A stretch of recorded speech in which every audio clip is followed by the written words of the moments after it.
Greetings and salutations, everybody. My name is Kiorkof, and welcome to my YouTube channel. Today, we're going to be conducting a live stream Q&A, answering and fielding your guys' questions. Let's talk about what you guys want to talk about. How's everybody doing? All right. What's up, ProXNYG? How's it going? Jack asks right out the gate, getting to the business already. Todd Gurley or Chris Carson? Very interesting. We'll get to that in a little bit. Just saying what's up to everybody. What's up, guys? Greetings from Germany from primetime. Greetings, dude. That's awesome. I know a couple people in the community that are from Germany, so that's awesome.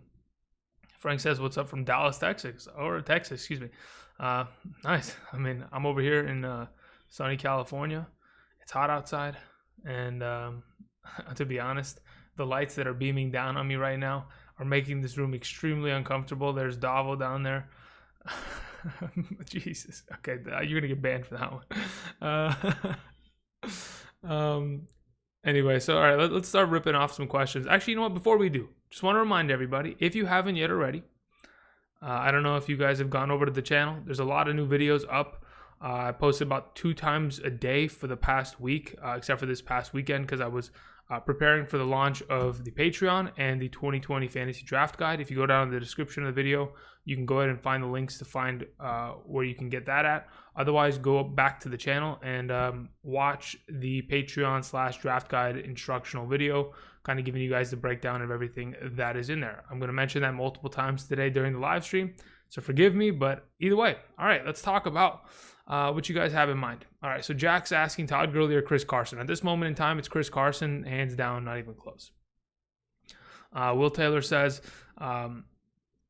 pick Zeke or Michael Thomas at 1.03. I think it really depends on what the scoring format is, but even then, even in a full PPR, I'm going with Zeke. His reliability is far too good. And Michael Thomas, sure, he broke a lot of records last season, but there's a reason why Marvin Harrison had that record for 18 seasons. It's because it's quite the difficult task to accomplish. Now they bring in Emmanuel Sanders, Jared Cook gets more work, Alvin Kamara healthy. Michael Thomas is probably going to see a little bit less targets than he typically did on a weekly basis. Therefore, keeping his record in the in the whole scheme of things, but overall, I don't think he's going to be able to top his 2019 performance. I think he had the 5th best half PPR wide receiver performance in the last decade. So yeah, it's a pretty good year for Michael Thomas, to say the very least. Thomas says, thank you for all the help this past 2 seasons. Looking forward to another great season. Thank you very much, Thomas. Really appreciate it. What's up, everybody? Let's scroll down a little bit. I don't want to update too quickly, but I also want to stay. Okay, here we go. Joe C says, Jacobs in the 1st round or Eckler in the 3rd? Is this a keeper league? If it's a keeper league, then yeah, that's the question. But honestly, Jacobs in the 1st or Austin Eckler in the 3rd? Yeah, it really depends on what we're talking about. If we're just saying like which one would I rather have, I'd rather have Austin Eckler in the 3rd than Jacobs in the 1st, assuming there's going to be other running backs still available in the 1st. But again, just depends. Frank says Austin Eckler or Melvin Gordon this year. I'm going all Eckler. Melvin Gordon's a top 15 back though. I'll do a player profile on him in the coming days.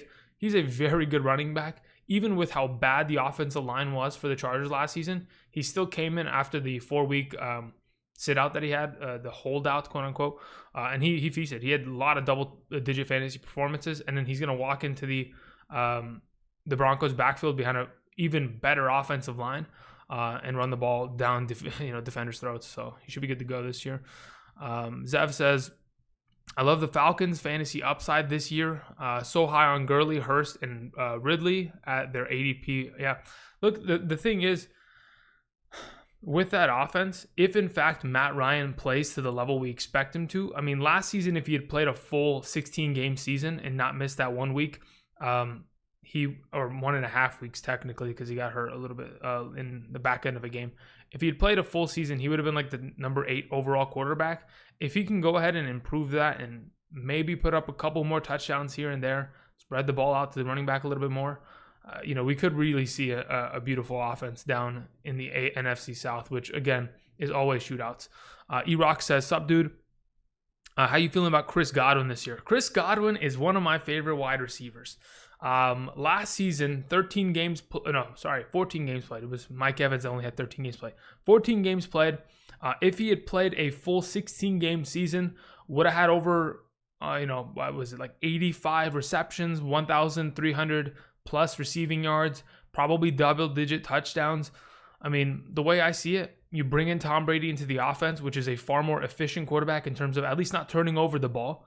And he wants the heavy target, the slot position. He targeted Julian Edelman 150 times last year in an offense that really had nothing else but Edelman. Sure, you have Mike Evans on the outside, but Chris Godwin's going to be the focal point of the offense like he was last year. He's a top 5 wide receiver, maybe even higher upside, just depending on your perspective. Primetime says, in a half PPR, can you rank Chubb, Clyde Edwards-Helaire, Mixon, Jacobs, and Sanders? Yeah, I mean, as of right now, I think Clyde Edwards-Helaire is coming off the board amongst all those guys first. Whether that's because of the fact that he is the starting running back of the backfield. But yeah, I mean, Clyde Edwards seems like he's the go-to. I really do like Chubb after that. Then Mixon, then Jacobs, then Sanders in that specific order. Eric Gibbons says, hey, Andrew, please rank best to worst. Let's see. Melvin Gordon, Todd Gurley, Connor, Le'Veon Bell, David Johnson, Austin Eckler. Austin Eckler is the best. And the worst of this group is James Conner, because James Conner cannot stay healthy to save his life. The middle ground, all you got to do is go watch my player profile videos, and you pretty much get a good sense that I'm not really too high on David Johnson this year, considering the Houston Texans don't target running backs out of the backfield very much. In the past 2 seasons, they've targeted their respective running backs the 5th lowest amongst all teams in the NFL. So, a guy that's always been a great receiving back outside of running in between the tackles. When you go ahead and eliminate his potential upside of receptions, really hurts him. Le'Veon Bell kind of trapped in a difficult offense, but he's going to touch the ball 320 times, which gives him his value over David Johnson. And then Gurley and Gordon should be, like the second and third best in that group. Let's see here. Juan Ramirez says Cam or Daniel. I'm assuming that's Daniel Jones, right? Daniel Jones. I prefer Cam Newton over Daniel Jones, even though Daniel Jones is probably like a top. He'll probably finish among the top 16 quarterbacks. I'm assuming if everything goes well and everyone stays healthy, and his offensive tackles, who are both rookies, can keep him safe. Tyler A says, hey, Andrew, how do you rank these wide receivers? Robinson, Juju, Thielen, Moore. Honestly, I've come a long way in terms of like ranking wide receivers. I think it was about a month ago, we talked about wide receivers. I posted a video about my rankings on the group. I think DJ Moore was ridiculously underrated in my eyes, but I'd probably go like Moore, Thielen, Robinson, Juju to an extent, something of that nature. Yeah. Let's go ahead and scroll down here. AJ Brown, interesting name. Am I crazy on wanting to take Clyde Edwards-Helaire at the first pick? Yes, you're absolutely crazy. That's not the best choice, to be honest.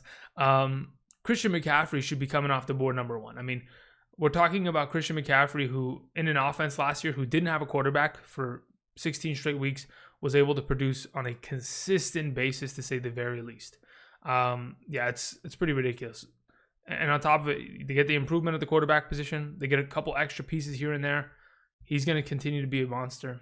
I think you'd be buying into the hype a little too much to take him at number 1 overall. Even top 5, I think it's a little too heavy-handed with Clyde Edwards-Helaire. Okay, we got ourselves a donation from Steven Drakes. Says, how do you feel about Gurley this year, full PPR? Steven Drakes, thank you for the donation. I really do appreciate it. First and foremost, if you take that $5 and you take another $5 and you go over to the Patreon, which I know that you've been there before, bada boom, you get yourself your 2020 fantasy football draft guide. That's all it takes. You get the invite to the Discord server, the Patreon only Discord server, which I'll be in later this afternoon. And then after that, you get the rankings, all that jazz. But anyway, how do I feel about Gurley this year in a full PPR? I did a video about him a couple days back, talking about his player profile, his upside, just to kind of give you a little bit of a rough touch around the edges. Todd Gurley's a good running back. Last season, sure, the knee injury seemed to be lingering, but all in all, the detrimental force behind Todd Gurley's kind of underwhelming season last year was the offensive line of the Los Angeles Rams. They were one of the worst in the National Football League. They went from being a top 5 offensive line to a bottom 5 in one season. I don't know if that's because of the Super Bowl hangover or that's just because they lost Roger Saffold, the left guard. All in all, the offensive line was a terrible mess. And it really did impact Gurley's ability to be able to make breakaway runs and be an athletic running back that he's known to be. But still, he got his 14 touchdowns, which saved his season. And he got very minimal work in the passing game, mainly because I'm thinking he's a little banged up in the knee department. So going into a full PPR, sure, he gets a better offensive line. There's more threats on the field in terms of Julio, and defenses having to respect that. And then Calvin Ridley running around causing a bunch of havoc along with Hayden Hurst. You get yourself an opportunity where Gurley's going to be in the backfield, and there's not going to be as many 8+ defenders in the box, which could give him opportunities to run free. Again, this offensive line for the Falcons, they still have some studs. Alex Mack at the center position, Jake Matthews, left tackle. They drafted 2 first-round picks in the 2018 NFL draft. In the 2019 NFL draft. Those 2 guys are still building experience. You got a pretty good core there. And obviously, like if you guys went and looked at how well the Falcons performed in the second half of the season in comparison to the first half, they were a completely different team after the bye week.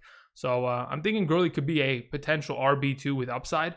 But in a full PPR, just be careful because I don't know how much work he's getting in the passing game. There's 100+ targets to be had in that offense, but I'm not sure if they're going to be able to feed Gurley that much, depending on his durability. Unless he's fully healthy, and this entire offseason of taking even a longer rest has allowed him to get to a point where he's comfortable and ready to run off for 300+ touches, which would be amazing.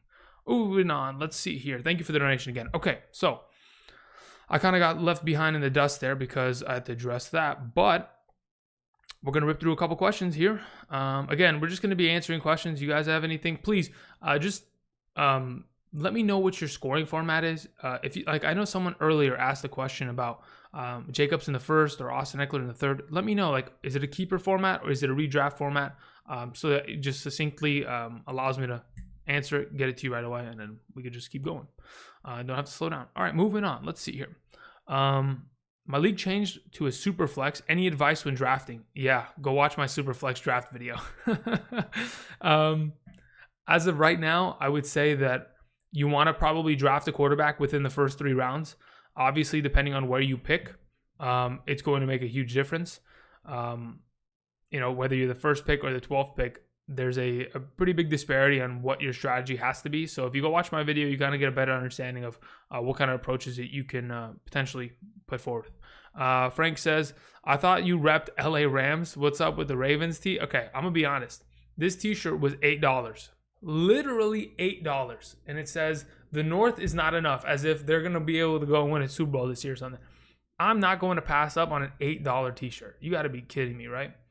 $8. And I get to rep a team? Why the heck not, But yes, I usually do rep Rams and Chargers. But you're going to see more t-shirts probably of different varieties. Dude, I'm just sniping t-shirts off the internet. They fit perfectly. I'm feeling good. But either way, Caesar says, how you doing, bud? I'm good. Hopefully everybody in here is doing well. I mean, at this moment in time, I'm very tired. I stayed up until, I think, what was it? Yesterday, as in the 9th, I was running on about 2 hours of sleep. And then today I slept at about 9:45 a.m. Because I was working on the draft kit and being able to release that and being able to set up Patreon. So I was up a pretty long time, slept for a couple hours, and I'm up again, and I'm ready to talk fantasy football because I love this, right? But I'm doing fantastic. Hope you're doing well as well, Caesar. All right, Kelsey22 says, talk about Miles Sanders or Joe Mixon. All right, let's talk about Miles Sanders, Joe Mixon. All right, one of the craziest stats about Joe Mixon last season was after the London game against the Los Angeles Rams, Joe Mixon was a different running back. Maybe it was because the team believed in him more, or maybe because the team had to rely on him more. Joe Mixon was averaging a ridiculous amount of fantasy points. Let me go find exactly the number. It'll take me a couple seconds here. I got all my little stats kind of ready here. So from weeks 9 through 17, Joe Mixon was the number 5 overall running back, averaging 17.2 fantasy points per game in 8 games. Now, the thing is, which is kind of ridiculous, if he had sustained that performance for a 16-game season, he would have had more overall touches than Derrick Henry, if you can imagine that. Pretty ridiculous. Joe Mixon's a monster. He can get it done in the passing game, get it done on the ground. Outside of Giovanni Bernard, there's nobody else touching the ball out of this backfield, and I'm not really worried about Giovanni Bernard. He's just, change of pace back every now and then when Joe Mixon needs a breather. Joe Burrow adds another aspect to this offense that they did not have last year. AJ Green coming back, fantastic. John Ross healthy, fantastic. T. Higgins, a better offensive line. Last season, in the preseason, Joe Mixon's offensive line depleted. The offensive lineman that had a season-ending ACL injury last offseason will be returning this year. He's going to be the left tackle, Alabama kid. They're going to be a far better offense. Now, whether Joe Mixon's being able to be granted the opportunity to run away with the job, I'm hoping that's the case, and that's what everyone's kind of leaning towards. And I'm fully in on Joe Mixon as like a top 7 back this year. Moving on. You were saying let's talk about Miles Sanders. So, interesting thing about Miles Sanders. When Miles Sanders was finally given the job, I think it was week 10? Week 11? Jordan Howard missed the game, and Miles Sanders had the opportunity against the New England Patriots to kind of win the job. Though he wasn't, ridiculously good in that, in that stretch. I think, let me see here. Here it is. I think it was weeks 11 through 16. Where's Miles Sanders? Yeah, weeks 11 through 16, Miles Sanders was the number 4 overall back in half PPR, averaging 16.7 fantasy points per game. He's an amazing running back. The Eagles don't want to usually feed their running backs the ball very often, but Doug Peterson had a change of heart, and that's why they got rid of Jordan Howard this offseason. That's why they're fully in on Miles Sanders. They did not bring anybody in to kind of take any touches away from him. He should be a monster. In terms of what kind of opportunity he gets, I'm hoping the loss of Brandon Brooks up front in the offensive line isn't going to play too much of a difference. Also losing their other guard in free agency. If that makes a pretty big dent in their offense, then that's going to be unfortunate. But he should be a potential top 15 back, the very least. Moving on, John Richardson. Was it wrong for me to draft 6 rookies in a 10 PPR? Okay, yeah. Okay, so there's a limit, right? At this moment in time, I think if you're going to draft rookies in a 10-team league, you don't need 10 of them. But I like the idea of drafting rookies, right? The upside of a rookie running back in comparison to like a wide receiver, tight end, or a quarterback, pretty ridiculous. You always want to go ahead and draft rookie running backs, whether you're grabbing them individually or as a pair with their respective committee member. Like last season when we saw Devin Singletary and Frank Gore in the backfield, or Miles Sanders like we talked about, or Jordan Howard. If you paired those two guys up, I think the stat that I broke down in this year's 2020 Fantasy Football Draft Guide that you can find on patreon.com/Andrew Kiorkof. Oh my God. Or you can go ahead and find it at andrewkiorkof.com. I got all the stats, and I got this rookie breakdown that I'm about to, kind of share with you guys. Anyway, shameless plug. I had to do it. You baited me, and it's happening. Either way, what I mentioned to say is, if you had combined Jordan Howard's and Miles Sanders' weekly performances, and you started them in the correct sequence every single week, you would have had the number 8 overall running back. So even if the running back, like a Zach Moss, doesn't immediately win the job from Devin Singletary, or a Cam Akers doesn't win it from Darrell Henderson, or DeAndre Swift to Kerryon Johnson, Jonathan Taylor with Marlon Mack, if you're able to play them in the right sequence, and eventually your guy wins the job, you're looking at a pretty good thing. But in terms of wide receivers, you never want to, oh my God, Gary, you shameless son of a gun. Thank you for the donation. I appreciate it. Jesus Christ. Either way, that just threw me off horribly. Either way, what I mentioned to say was you never want to heavily invest in too many rookie wide receivers. I think 2 is too much. In terms of rookie running backs, I don't think you can have too many running backs. You don't want any rookie tight ends, and rookie quarterbacks, there's only a couple good ones here and there. All right, moving on. Okay. All right. I'm going to scroll a little bit here. Okay. So forgive me if I've skipped your question, but it updated. Did someone just really ask Kareem Hunt or Chubb? All right. It's not even close. It's Chubb, but Kareem Hunt's a top 24 back. Let's just, I'll just let that be known. He really is a top 24 back. He's going to be a ridiculous player this year in the offense that's currently being built with that offensive line. Those two guys should be very successful this coming season. Let's see here. Deontay Johnson or Marvin Jones. I talked about Marvin Jones the other day in a sleeper wide receivers video. You guys got to check these things out, man. I'm telling you. More content will be coming down the line for sure. But Marvin Jones is a stud. And between him and Deontay Johnson, I'd rather have Marvin Jones because of the touchdown upside. I mean, he really does have a high likelihood of potentially scoring 10 plus touchdowns this coming year. So that in itself is such an enticing. Oh my God, am I lagging or am I crazy? Maybe my internet's kind of just choppy a little bit. Forgive me if it's lagging a bit, but either way, I really do think that Marvin Jones is just. What is happening with my stream? All right, we're cool. All right, let's see here. Let me scroll a little bit. Bada boom. Calvin Ridley or AJ Brown? I prefer Calvin Ridley right now. Thoughts on Kyler Murray? Should be a good quarterback. Top 5 guy probably. I mean, the addition of DeAndre Hopkins just makes him even more of a viable player. I mean, 500 rushing yards last season. He's going to have a handful of rushing touchdowns every year because of that mobility. The offensive line problems, even though, you know, they really do present an issue for him, his mobility pretty much levels it out to an extent. DeAndre Hopkins, Larry Fitzgerald, Christian Kirk, these are great wide receivers. They already have 3, one of them that's relatively probably a top 3 guy in terms of talent, another legend, and then a guy that hasn't been able to act upon his potential, but potentially this year, maybe Christian Kirk's going to do it. I think Kyler Murray is just an undoubtable top 5. I mean, I think he was the number 7 or 8 overall quarterback in 4-point per passing touchdowns last year.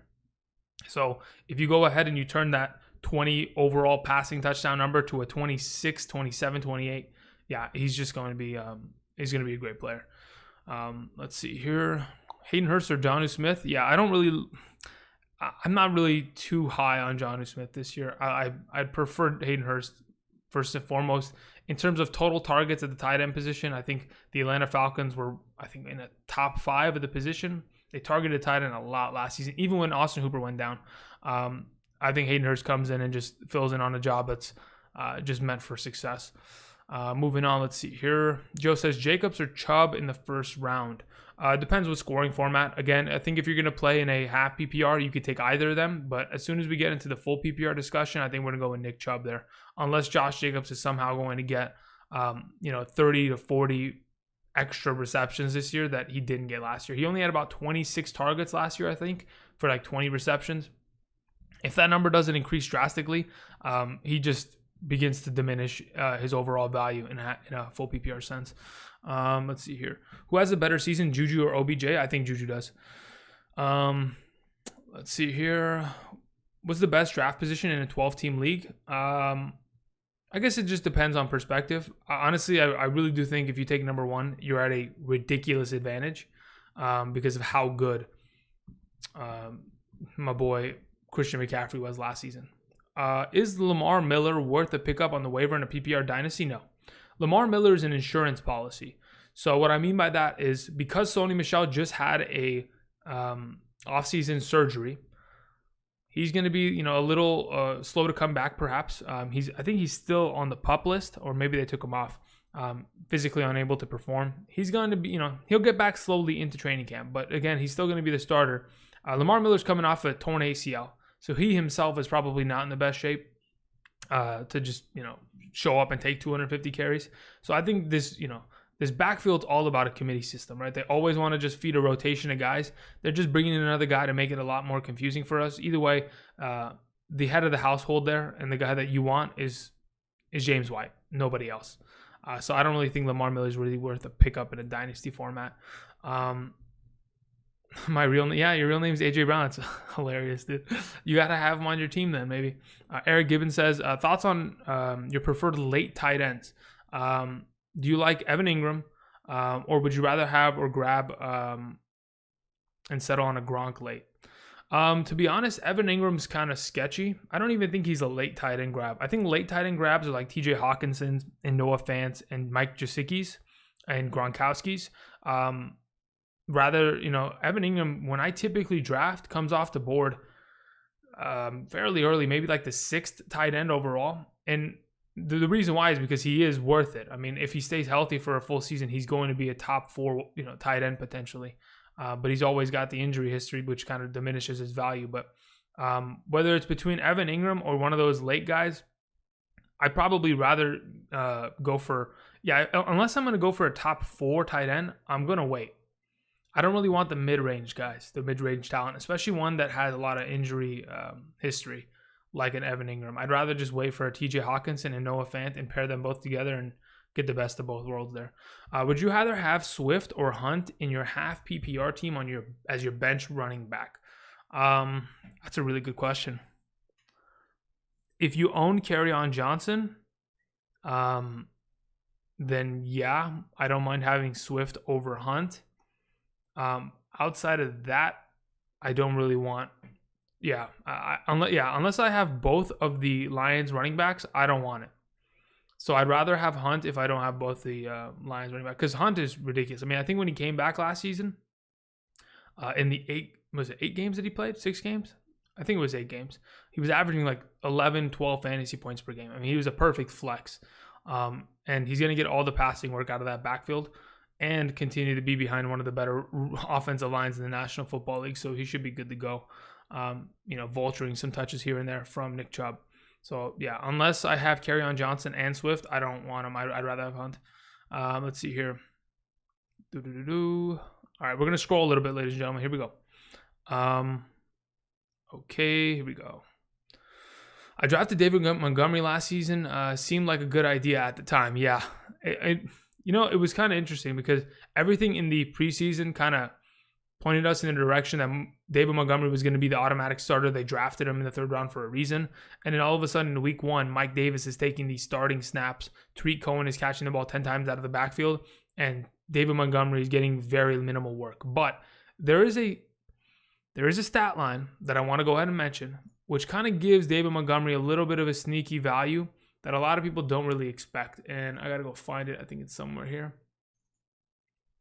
All right, here we go. So I was going to mention this during my my David Montgomery player profile video that I drop in the coming days, but let's go ahead and let's talk about it right now. In the games that David Montgomery surpassed 65% of his offensive snap share, he averaged 15.78 fantasy points per game and 22.2 touches per game in a half PPR scoring format. Now, the reason that I want to mention that stat is mainly because of the fact that Tariq Cohen is in that backfield, and oftentimes you don't allow a guy like David Montgomery to be on the field 60% of the time.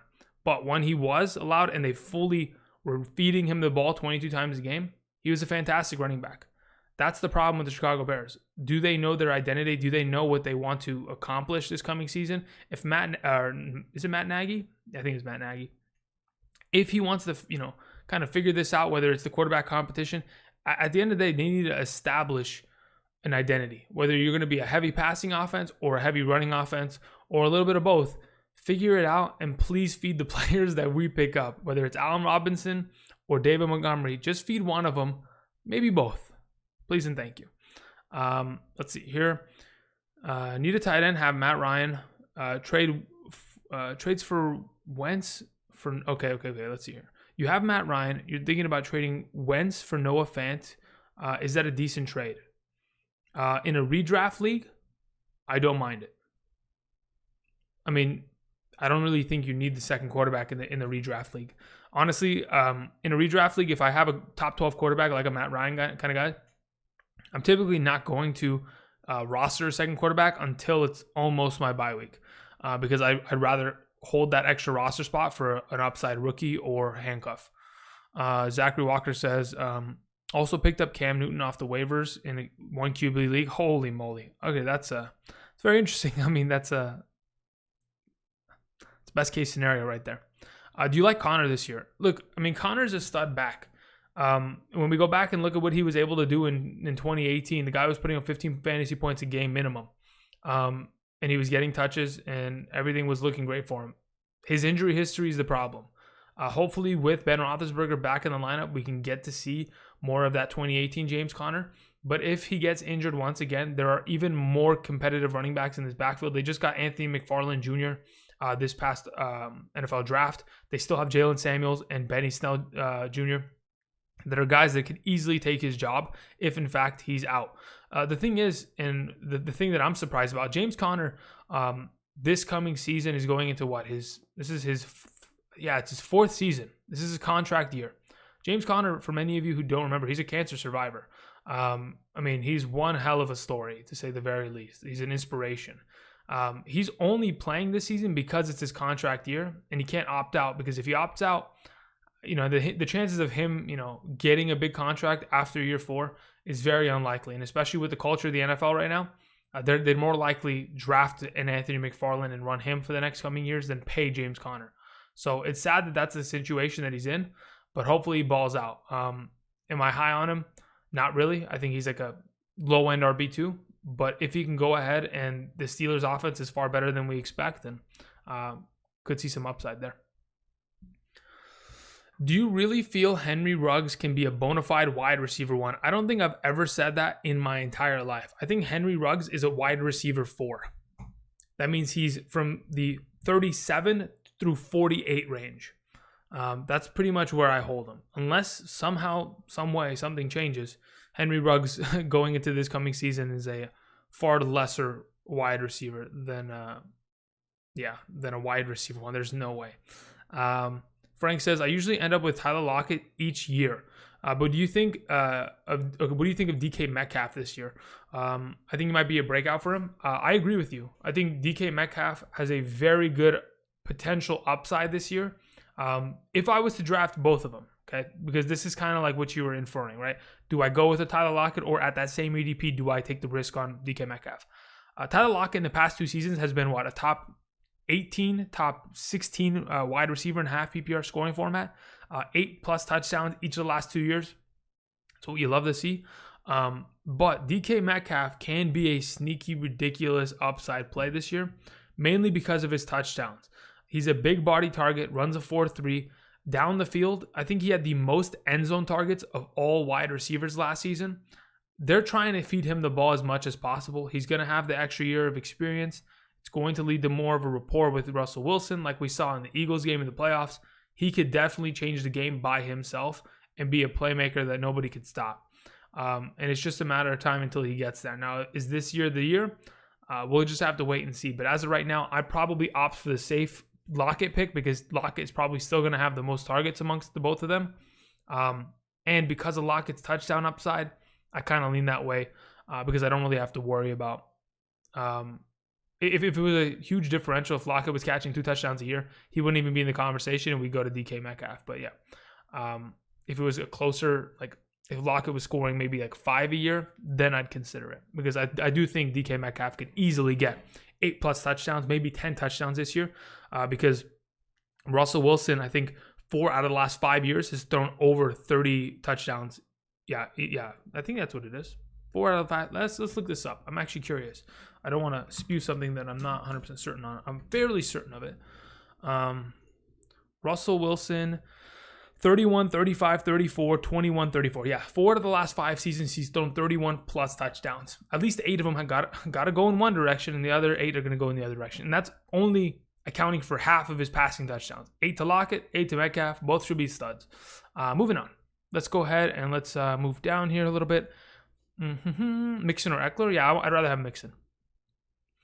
John Richardson. Okay, so these are the rookies that you drafted. CEH, Jonathan Taylor, DeAndre Swift, Rieger, CeeDee Lamb, Henry Ruggs. To be honest, those guys are all really good. So I'm not even mad at you drafting 7 rookies to an extent. Those guys are all really good. It's just a matter of how much opportunity a Rieger or CeeDee Lamb is going to get beginning of week 1. Thoughts on Laviska Shenault? 14-team league. Yeah, I think he's a great pickup. I think he's a top 80 wide receiver potentially this year. It's all going to be a matter of what kind of opportunity he gets. He's a running back that's playing in the slot position, playing outside, 6'1", 220 some odd pounds. He looks like Le'Veon Bell to me when I watch film. He's a bigger guy that can make plays downfield, and be moved around the offensive formation, whether it's running a jet sweep in the backfield, whether it's just taking a handoff in the backfield. He could do everything. Hopefully they use him as a Swiss Army knife in Jacksonville, but they do also have like a Chris Thompson there, so they got a lot of talent. Does he beat out D.D. Westbrook or Chris Conley? I'm hoping so. Chris Conley's going into his contract year this year, so if they're trying to get away from Chris Conley and not have to pay him, then you could just go ahead and feed Shenault all the targets and be good for the upcoming seasons. Will James Conner be an RB1 this year? No. I wish, but not the case. Washington backfield update. Okay, let's do that, E-Rock. Washington backfield update. As of right now, Adrian Peterson is the starting back. The only other running backs after him are going to be Peyton Barber, formerly of the Tampa Bay Buccaneers, J.D. McKissick, formerly of the Detroit Lions of last year. We have Antonio Gibson, rookie running back. We also have Bryce Love, the former Stanford running back, who missed all of last season due to a injury that he sustained prior. The whole thing is they have a lot of running backs. They probably have the deepest room. Doesn't mean it has the most talent, but they definitely have a lot of running backs in the rotation. As of right now, Adrian Peterson looks like the lock to kind of run the entire ship. But Antonio Gibson's usage in the passing game, I was watching film a couple days back. He is a very talented receiving back, and that's what they need. Hopefully he can beat out a J.D. McKissick, even though they signed him already this offseason.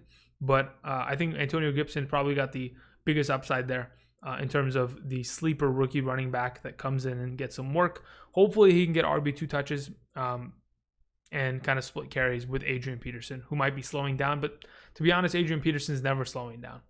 Evan Rogers says, hi, Andrew. What do you think about my team? 10-team league standard scoring. Kyler Murray, Alvin Kamara, Miles Sanders, A-Rob, Robert Woods, Juju Smith-Schuster, Clyde Edwards-Helaire, and Mike Gesicki. Holy moly. Hopefully when you say standard, you don't mean you don't get a point per reception. Because if you don't get a point per reception, it doesn't look as juicy. But to be honest, if you meant standard as in normal PPR of some sort, man, Kamara, Sanders, and CEH, that's a disgusting trio. And the fact that you can get Juju, Woods, and A-Rob, I mean, that's the beauty of a 10-team league, right? It's kind of like an all-star team. And then you have Gesicki for the upside of the tight end position. Looks like a fantastic overall lineup. You got a top, I mean, you have some top-tier players right there, especially because your quarterback's also top-tier in a regular standard league. The rushing yards there is just going to make everything better. Static Sting says, what do you think about Miles Sanders? Should be picked? I'm sorry. Should be picked for his worth? Question mark. Thanks for doing this, by the way. You're awesome. Thank you very much. Okay, so Miles Sanders, is he worth where he's being drafted? Is he worth the current ADP? He's going in the second round. I don't mind him at all in where he's being picked. Now, the question is, what is your thought process? Would you rather have Miles Sanders, or would you rather have DeAndre Hopkins? Is DeAndre Hopkins going to have another, middling season where he's not getting a lot of red zone opportunities or touchdowns? Because that's pretty much who's getting, taken off the board back to back. It's like a Miles Sanders / DeAndre Hopkins conversation. So it really becomes a matter of, do you prefer double running backs or double wide, a kind of more of a balanced sense of running back then wide receiver, and then addressing everything at the third round. The thing is, I really do think that going double running backs is probably the best possible scenario at this moment in time, unless a better wide receiver dropped to me. Like if there was a Chris Godwin there, I'd probably go Chris Godwin over Miles Sanders this year. But he has so much potential. They could be a deadlock in terms of points by the end of the season, for sure. And if that's the case, then I'd rather go running back, because the drop-off of the position is pretty detrimental after the first couple rounds.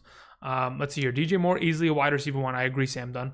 Let's see here. Moving down. I'm going to try to get quicker, guys. Chauncey TV says, just stopping by to say hi. I guess we're no longer in your room, but at stadiums. That's correct, yes. Hey, listen, guys. This whole ambiance that we got here, my hand's getting cut off because, again, a lot of people complained about the room. They're like, Andrew, you got to get it. You got to do this. You got to do that. I'm listening, guys. You guys keep supporting the channel. You guys keep giving views. Keep clicking the like button. You know what? Speaking of the like button, if I check right now and nobody's hitting the like button, and if we have less likes than we have people watching right now, I'm going to be... All right, guys. We have 25 total likes. I just clicked the like button. So you got to join. Let's get us to at least as many people that are in here. There's 48 of us. Click the... Oh, there it is. I'm seeing the number move. Let's go, everybody. Here we go, 38. Boom. Let's go, baby. That's what I'm talking about, guys. Thank you very much. I appreciate it. Moving up to 39. Come on. It doesn't hurt. I'm telling you. It does not hurt. 41. Beautiful. All right. So, yeah, I mean, you guys keep supporting the channel. I'm going to keep trying to make the production quality better. Less distractions behind me and everything in front on screen, statistics-wise. You know, like, yeah, I don't want to spoil anything. I was going to say something about the regular season stuff, but I don't want to spoil it yet. We'll just leave it at that. Anyway, let's go ahead and move on. But thank you. I did work hard for everything behind me. Look at it. The fact that the stadium keeps moving, like the confetti keeps falling. That's I love it. Let's see here. Zachary Walker says, do you think Anthony McFarland is worth a spot on my bench? Perhaps if you're playing in a super deep league. If you play on a league where maybe it's 12 teams and you have 20 roster spots, then yeah. But outside of that, I think you would wait, because I'm not even sure that he would immediately get the second string touches. I think Jalen Samuels is going to be the guy for that. So yeah, I don't think it's the greatest pick at this moment in time, unless we're hearing rumblings that James Conner's hurt again, which is possible. Okay. What's the difference between PPR, half PPR, and how do you know what league type I'm in? So, and then what's your follow-up question? Yeah, but what does that mean? Okay, PPR is point per reception.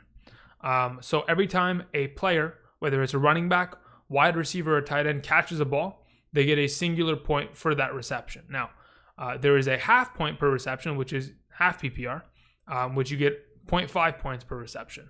And then there's a standard league where you don't get any points per reception, which is pretty much the I would say that it's the medieval type of fantasy format in comparison to what we're dealing with now. But yeah, hopefully that explains it, Jack.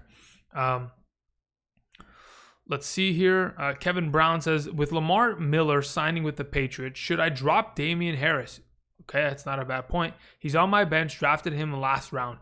I think that the fact that Damian Harris didn't play at all last season and was a guy that maybe should have, considering how bad Sony Michel was, leads me to believe that, yeah, Damian Harris might not be getting a lot of work. Sure, he was great at Alabama, but with the Patriots offense, they're not really giving him many opportunities. And he's not really, I guess, making a name for himself in the Belichick scheme. So overall, I would probably say drop him. I don't think you need to pick up Lamar Miller specifically, but I think that he might not be worth a spot at this moment in time. Moving on. But thank you for the question, Kevin. Let's see here. Late wide receivers in a redraft, half PPR, Deontay Johnson or Anthony Miller? I'd rather have Deontay Johnson. Thank you very much for the question. Moving on. Caesar says Adam Thielen or Amari Cooper in a standard league. Oh, that's a really good question. I think in a standard league, I'm going Amari Cooper. Amari Cooper has a lot of touchdown upside. I think he had 8 last season. Could probably do that again this year easily with that offense. I think I'd go Amari Cooper there. Amari Cooper relatively in a point per reception league is going to have a lot less production because he's only catching the ball 80 times. Adam Thielen in comparison could probably break the 100 reception mark very easily this year with the absence of Stephon Diggs. Raj says, why is everyone so high on Clyde Edwards-Helaire? Even though he's a rookie. So besides the fact that he's coming from a great franchise, a great college program, LSU makes great running backs. Overall, what they've done in the last couple of years in terms of talent, they've made some pretty good running backs overall. Now, why is he garnering so much opportunity in terms of, okay, why is everybody freaking out in fantasy? He is a receiving back through and through. He's a 5'8", 185-pound receiving back, and he was the first-round pick for the Kansas City Chiefs. Now, why was he the first-round pick? Well, because they need a running back. Last season, they muddled around with a bunch of average running backs. LaShawn McCoy got hurt. Darwin Thompson was supposed to be the thing. Darrell Williams, Damian Williams, all of them got injured eventually, and everybody missed time. Everything kind of settled itself in the playoffs. Damian Williams was a stud, but the thing is, Damian Williams opted out this season, took the opt-out because of the entire COVID situation. So because of that, automatically, Clyde Edwards-Helaire is the number 1 overall running back in a Kansas City Chiefs offense. Now, if you go and you look at how much production that pretty much entails for a rookie running back like a Clyde Edwards-Helaire, you just have to go back and look at what Kareem Hunt produced in 2017 for the Chiefs. It's a very similar situation, but a little bit different circumstance. In 2017, Kareem Hunt was a rookie running back that a lot of people thought maybe he's a handcuff if he can win the job eventually. All of a sudden, Spencer Ware tears his ACL in a preseason game. We're all running through the waiver wire. We pick up Kareem Hunt. He has a 41-point fantasy week in week 1, and all of the rest is history. The dude produces a top 4 fantasy running back performance, and it was with Alex Smith. Imagine with a Patrick Mahomes-led offense. I mean, the last time we saw Kareem Hunt in that offense, he had 14 touchdowns in 10 weeks. There is a lot of opportunity in this backfield. 300-plus rushing touches, over 100 targets through the air. Clyde Edwards-Helaire, that's why he's so valuable. Hopefully that kind of gives you the explanation. Okay, so sorry about it. I'm going to get to everything right now. Let's scroll a little bit here. Okay, cool. Again, thank you guys for the donations very much. While we're scrolling a little bit, again, let me remind all of you, down in the description of the video, patreon.com/Andrew Kiorkof. You can go there and find all of the stuff that I'm producing this offseason in terms of my 2020 Fantasy Football Draft Guide. Again, we got a lot of information in here. It actually has information. Like, you see, like this isn't fake. Like, this is an actual thing. I actually printed it. Okay, so and you're not getting a physical copy. You'll get the PDF. But all in all, just go check it out. There's a video I posted on YouTube. You can check it out regardless. All right, moving on. I just have to. I gotta do the shameless plug, man. It's release day. I've been literally hyping up this day in the videos every time for the last couple weeks now. All right, so we talked about Raj's question. Now we're going to Bumpy Jones. Says Foles hits slot a ton. Okay, yeah, but look, is Foles going to be the starting quarterback? If Foles is the starting quarterback, I'm all in on Jimmy Graham. Forget Anthony Miller, because sure, Anthony Miller is going to be a stud. We go back and we look at what Foles did with Nelson Aguilar. Aguilar is, if you guys can remember Nelson Aguilar is no longer with the Eagles this offseason. I think he went to the Raiders. Good luck. Nelson Aguilar's not playing this year. But either way, if Foles is the quarterback, Jimmy Graham's a stud, and Anthony Miller's a stud. Whew, could be a very exciting, situation there. I mean, yeah, it could be good. Let's see here. Okay. A couple more questions. All right, Doug Freshness says, hello. Would love your advice. 12-team league, PPR Superflex. Keep one. Lamar Jackson or Dalvin Cook. Assuming Cook, thank you. Okay, if you keep him, is it an automatic keep? I'm going to look for your comment, Doug. How does this work? Do you keep him for your first round selection, or is it an automatic keep and then the rest of your draft board is staying together? Also, follow-up question, is your Superflex format 6-point or 4-point per passing touchdown? I will wait for the response to then give you my response. So I'm going to keep my eye down in the comment section. Let me know. Let's go ahead and move on. See here. Kelz22 says, can Derek Carr be a top 10 quarterback? Wentz, Carr, Tannehill, ? Which one would you rather have? Okay, I'd rather have Wentz, then Tannehill, then Carr. Carr is not a terrible quarterback. I know a lot of people give him crap. 4th and 7, he throws the ball into the ground and spikes it. Does terrible things. Decision-making process, maybe it's not the best. In terms of talent that surrounds him, it's far more improved than the last couple seasons. In my opinion, Carr's probably going to be like a top 18, 16 quarterback. That's what he is every year. He literally is a top 16 quarterback every year, near the 16 range, of course, because everybody else gets hurt, and then he eventually is like the middle of the pack quarterback. But personally, I'm Wentz, then Ryan Tannehill, then Carr in this situation. All right, let me go ahead and scroll down. Doug said Superflex 12-team. Okay, I'm still waiting. Let's go ahead and let's check out a couple more things here. Sorry, guys. I get on different tangents. Evan Rogers says, hi, Andrew. What do you think of my team? Oh, yeah, we already checked that out. Monster team. It's awesome. Jeremy says, for smaller leagues like 8-player redrafts, do you think it helps to go for superstars at each position so you have the positional advantage each week, like drafting tight end QB early instead of running back heavy? That is a very good question, Jeremy. Okay, so let's go ahead and let's get a little bit of a refresher here. In an 8-team league, I'm trying to mentally picture what exactly is going to come off the board in the first round. Let's say it's a half PPR league.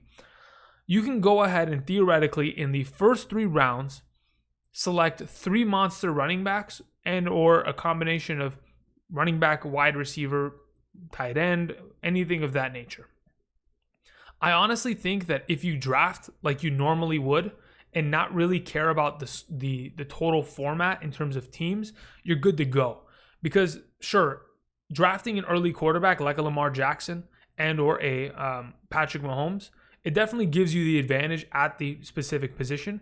And you won't really see that much of a drop off in the relative other positions. So like if you opt for Patrick Mahomes in the 3rd round, your 4th round running back is really not going to feel like a 4th round running back. He's really going to feel like a 3rd round guy because of how small the league is in comparison and how much talent is coming off the board. So I don't mind going early quarterback there or early tight end. That's not a problem at all. I just think that because there's 8 quarterbacks that are going to start every week and only 8 tight ends that are going to start every week, you're going to get a good one. You're not going to have a superstar, but again, the advantage of starting a superstar at every single position, it will decrease the overall depth of your roster. But why do you need depth when you're going to have guys at the starting wide receivers and running back positions that are probably going to start 16 games apiece? And that's always the hope. So, Jeremy, I think it could go both ways. I like the idea of just drafting superstars in an 8-team league. It really does feel like an all-star team regardless of whether or not you pick an early quarterback or tight end. Because even if you, let's say you wait at quarterback and you take Dak Prescott or Russell Wilson or Kyler Murray, you can also wait at the tight end position relatively and grab yourself a Darren Waller and still have a top 5 tight end and a top 5 quarterback along with the studs that you have in the middle. But yeah, hopefully that helps. I'm kind of like sitting on the fence there, but overall, I mean, if it's me, I'm probably going for, it just depends. It really depends how the draft ends up and where I'm picking. I don't know. Tommy says 14-team league, full PPR, 6 bench spots. All right, cool. That means your roster is pretty much like 10 total. 16 total spots. Only 1 IR. Okay. I would suggest everybody do 2 IRs this season, but we'll talk about that later.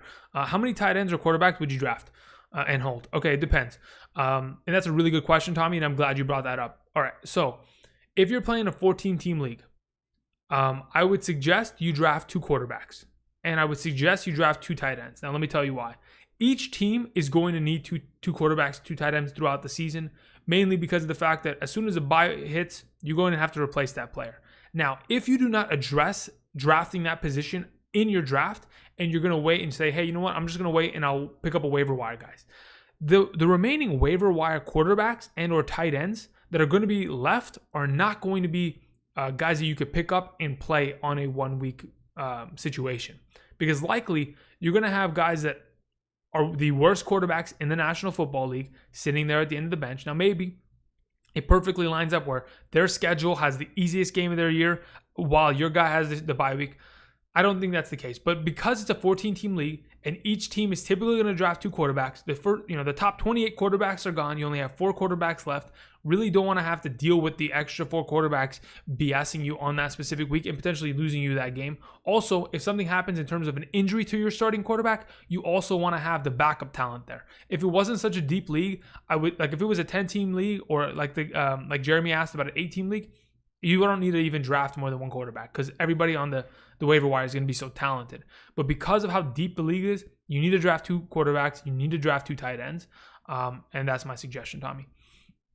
Saxophone Sunsets Media says, do you ever change draft order? I'm set on first 4 rounds, 2 RBs, 4 wide receivers. Sorry, well, let me see here.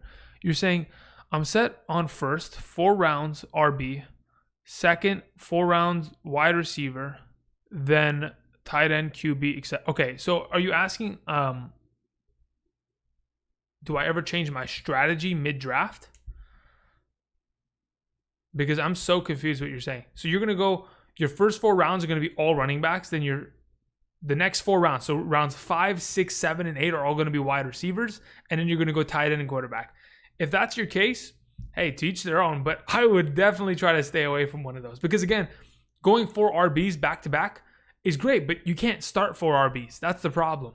So taking that fourth running back instead of the wide receiver that's eventually going to start, that fourth to fifth down wide receiver disparity is going to be pretty, significant by the end of the year. But, hopefully that answered your question. I was a little confused by the way it was addressed. Thoughts on David Johnson? Should be decent. They don't target the running back position enough.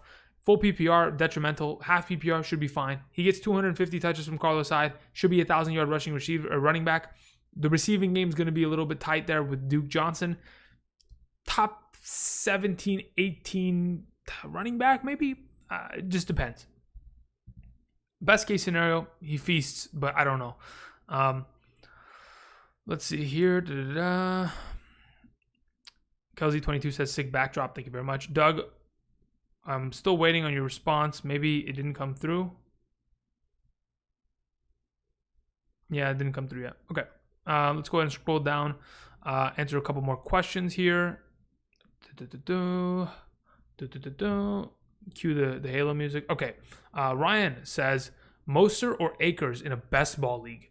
That's a really good question. To be honest, I think if we're going for best ball and we're looking for high upside players, we're going to go with Cam Akers. I really do like the idea of Mostert and how great he was last year, but we have to remember he's seriously in a committee that is going to continue to hold him down. Jerick McKinnon coming back, still having Tevin Coleman and Jeff Wilson Jr. in that backfield, definitely going to always, potentially threaten his value and or opportunity. When we look at Akers and we look at the opportunity there, it's anyone's job to win. And if you can win that job, from what Todd Gurley's been doing in the last couple of years, that's 10 plus touchdowns on the goal line. I think Akers, if he wins it, would probably be the better overall upside in a best ball, Ryan. Best deep sleeper in Dynasty. It depends. Are you looking for a rookie or are you looking for, some silent guys? Because Preston Williams is the first thing that comes to mind. Alpha1102 says, I'm late. Don't worry. You're always one of the first people to comment in the comment section. So thank you first and foremost. You're late. No problem. We're still going to be here for quite some time. I'm here until you guys pretty much run out of questions. Anyway, let's see here. Let's go ahead and scroll a little bit here and check out the next question. Kenyon Drake runs behind a bad offensive line. Has not proven that he can carry the full workload and has to play against the NFC West opponents, which, yes, against twice a year against the Rams, which is tough, and against the 49ers is tough. Should we be cautious of his high ADP? All right, so here's my thought process on a Kenyon Drake. Kenyon Drake is not a bad running back at all. He's very talented, and sure, he might have a terrible offensive line, but there is a thing that his offensive line presents him. Because of the fact that, look, okay, so let's just think about this logically. I don't want to get off on too much of a tangent and kind of break off into a 10-minute story. Even though their offensive line is horseshit, it doesn't really matter because defenses are eventually going to get blocked, right? I mean, as bad as an offensive line can be, they're going to at least succeed 50% of the time. And if you can succeed 50% of the time, the other 50% of the time just requires Kenyon Drake to be an overall better running back than the defenders and be able to make somebody miss. He typically can do that. Overall, he produced really well against these teams that you're referring to. I mean, he had huge performances last season against the Rams and the 49ers in the back half of the season. And sure, whether it was on the ground, 20-plus touches, or through the air, they're going to feed him the ball. This offense loves to run 4 wide receiver sets. That makes defenses have to spread out, bring in a nickel corner, get rid of a linebacker or a defensive lineman, and go ahead and have Kenyon Drake versing against 6 defenders in the box, maybe 7 defenders max. 8-plus defenders wasn't really a likely thing against Arizona Cardinals running backs last season. I think David Johnson played against 8-plus defenders 6% of the time, and Kenyon Drake did it against them I think it was 7 or 8, 9% of the time. They don't ever get pressured in the box. That's going to lead to success because, again, 5v6, Kenyon Drake will make the last guy miss. Or, the last guy we're talking about is on the opposite side of the formation. The blocking scheme goes away from him. He has to be careful of the read option. That always is going to pull. So you honestly have a straight 50% chance of a huge run pretty much every time because of Kyler Murray's opportunity to hold the defensive end on the line of scrimmage, because if he goes ahead and chases Kenyon Drake, he's pulling the ball and he's going. So they've got a good scheme there. Kenyon Drake, his ADP might be a little high. I see him as a number 12 running back. If you can get him there, 12 running back off the board in a half PPR, I'm happy. It was still a tangent, I know. All right. So I see a couple questions being posted. All right. So Doug said, okay, great. I'm glad that you got here. Okay, Jake1079. Okay, sorry about that. You said, I've been listening the whole time. Skip my question. RIP. I'm going to try to... Juju's value in a dynasty was my question. Okay, cool. Got it. Sorry, Jake. I apologize. I didn't intentionally mean to do that. So let's go ahead and talk about that. Juju Smith-Schuster. Going into this upcoming season, I mean, I thought Juju Smith-Schuster was going to be a monster last year. Ben Roethlisberger going down makes a huge difference, right? And then obviously Juju's injury. But, I mean, if we go back and we saw what he was able to do in tandem with Antonio Brown with the other side of the field, Juju Smith in 2018 had the most targets on that team, had a ridiculous amount of red zone targets, and honestly, in my opinion, could easily be a top 12 wide receiver. Now, in terms of dynasty value, I don't see his value diminishing unless Ben Roethlisberger goes away. I really do think that Ben Roethlisberger is one of the best running backs. I mean, in 2018, he was literally, I think, a top 3 quarterback in fantasy. Juju Smith is obviously going to reap the rewards of that, whether or not you have another stud pulling double coverage on the other side of the field. Juju is a talented guy, big-bodied receiver, can make plays easily. Sure, he plays in a tougher division than a lot of other teams, but all in all, he's got great value. But in the upcoming seasons, it'll all depend on whether or not they want to address the quarterback position, replace Big Ben, or if Big Ben has got a couple more years in the tank, which hopefully is the case. So he should be good to go. Let's see here. Thoughts on Josh Jacobs, says Lit Lemon. Josh Jacobs is a fantastic running back. I would love to get him more work in the passing game, but unfortunately that's just not the case. Outside of that, I mean, last season, I think if he stayed healthy and played all 16 games, he was on pace for like 40, I think he was like 42 yards shy of 1,400, some crazy number. I think he was going to pass 1,400 rushing yards. He was going to probably pass double-digit touchdowns. He was going to be a great running back, probably top 10 easily, like number 9 or number 8 if he played a full season. So, yeah, he's going to be a monster this year because that entire offense is just predicated on running the ball regardless. Tony says, who do you think is better in a non-PPR, Kamara or Henry? It's not even close. It's Henry. Alvin Kamara is not worth anything in a regular league. Alvin Kamara gains 40 to 80 points purely off of receptions every year in half PPR and full PPR formats. If he does not have that influx, he is going to be a far less reliable running back. So yeah, I take Henry every day of the week there. Let's see here. Tony also says, okay, no problem. What do you think about Hill or Adams? Yeah, Tyreek Hill or Devontae Adams. Devontae Adams is a monster. I just kind of want to go and I want to look up the stat. Devontae Adams in the last couple of weeks of the season, I think he was the best wide receiver outside of Michael Thomas. Let's go ahead and check this out. Okay, Devontae. Okay, so Devontae Adams, I think it's week 12. Let's check this out. Devontae Adams, yeah, from weeks 12 through 17. So the last 5 games of the regular season, he averaged 16.3 fantasy points per game and was the number 5 overall wide receiver. Then he went ahead and he hopped into the playoffs. And if you guys don't remember what he did in the playoffs, I'll go ahead and I'll remind you in a couple seconds here. Let's go ahead and let's find Devontae Adams' playoff stats. Dude was a monster. In the postseason, he played against the Seattle Seahawks. In that game, he had 8 catches on 11 targets for 160 yards and 2 receiving touchdowns. Sounds like Devontae Adams. And then he also had a game against San Francisco 49ers, 11 targets, 9 receptions for 138 yards. Sounds like Devontae Adams. So all in all, we know what he's capable of doing.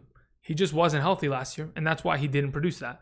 So he should be fantastic. I prefer him over Tyreek Hill, even though Tyreek Hill's upside of those touchdowns, the big plays, the huge yardage numbers, I really do think that Devontae Adams is his pure counter because of how efficient Devontae Adams is personally in the red zone. The guy has caught, 40 touchdowns in the last 4 years? No other wide receiver has done that.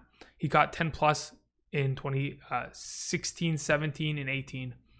19 was just a fluke because of the injury. Moving on.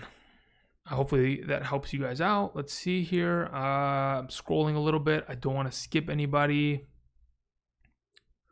In a standard, it's tough. Okay, yeah. I'm scrolling.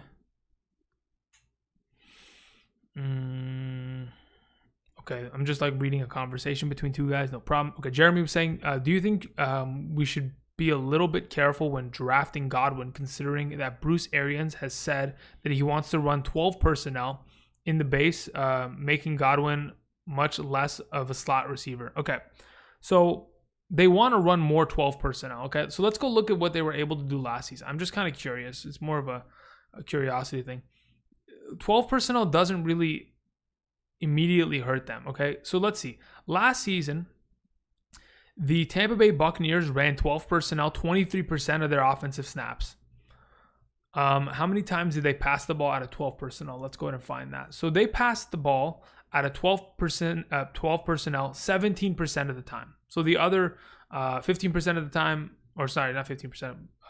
What was it? Is it 23? Yeah. So they only run the ball out of 12 personnel 6% of the time. So yeah. Look, here's the thing about Chris Godwin. I don't think that purely the slot position makes him what he is. Sure, playing against linebackers and safeties, it's a lot easier to get open.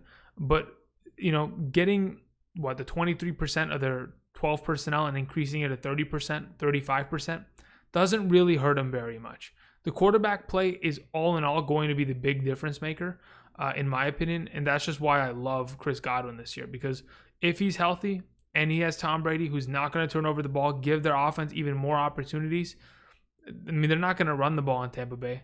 So, sure, O.J. Howard and Gronkowski getting some targets here and there does, mean that, Chris Godwin's getting a little bit less targets. But I think overall it's going to balance itself out. But not a bad point. Let's see here. Where do you rate Joe Mixon amongst the running backs? I think he's like RB7 in my mind right now. I mean, he's one of the better running backs, to say the very least. In a 12-team PPR league, assuming that the running back and wide receiver position with your first two picks, do you pick at number 28? If Kittle is still there, do you grab him? So 28 would mean that you are picking. You are the 11, 10, 9. So you're the 9th overall pick of the draft. So in the 9th pick of the draft, if you get Clyde Edwards-Helaire and it comes back and you can grab DeAndre Hopkins or Julio Jones, Chris Godwin, Kenny Golladay, and then it comes back, and in the 3rd round, you're going to be... No. 28 is not the 9th pick. What am I saying? I'm an idiot. 28th is the 4th pick. So in that case, you get Alvin Kamara in the 2nd round. Maybe if like a Miles Sanders drops to you. Yeah, I don't mind it. I just had to picture it. Sorry. Yes, I do not mind grabbing George Kittle in the 3rd round. George Kittle averaged just as many fantasy points as Kelsey last season. So he's probably going to be as good as he was last year. Maybe even better because Deebo Samuel's out with injury for the 1st month. Okay, a couple more questions here. Let's go ahead and scroll. If I did skip your question, by any chance, just retype it in the chat. Thank you again. Hey, if you're going to type Keg W, I want to see actual Keg W. I don't want to... Damn it.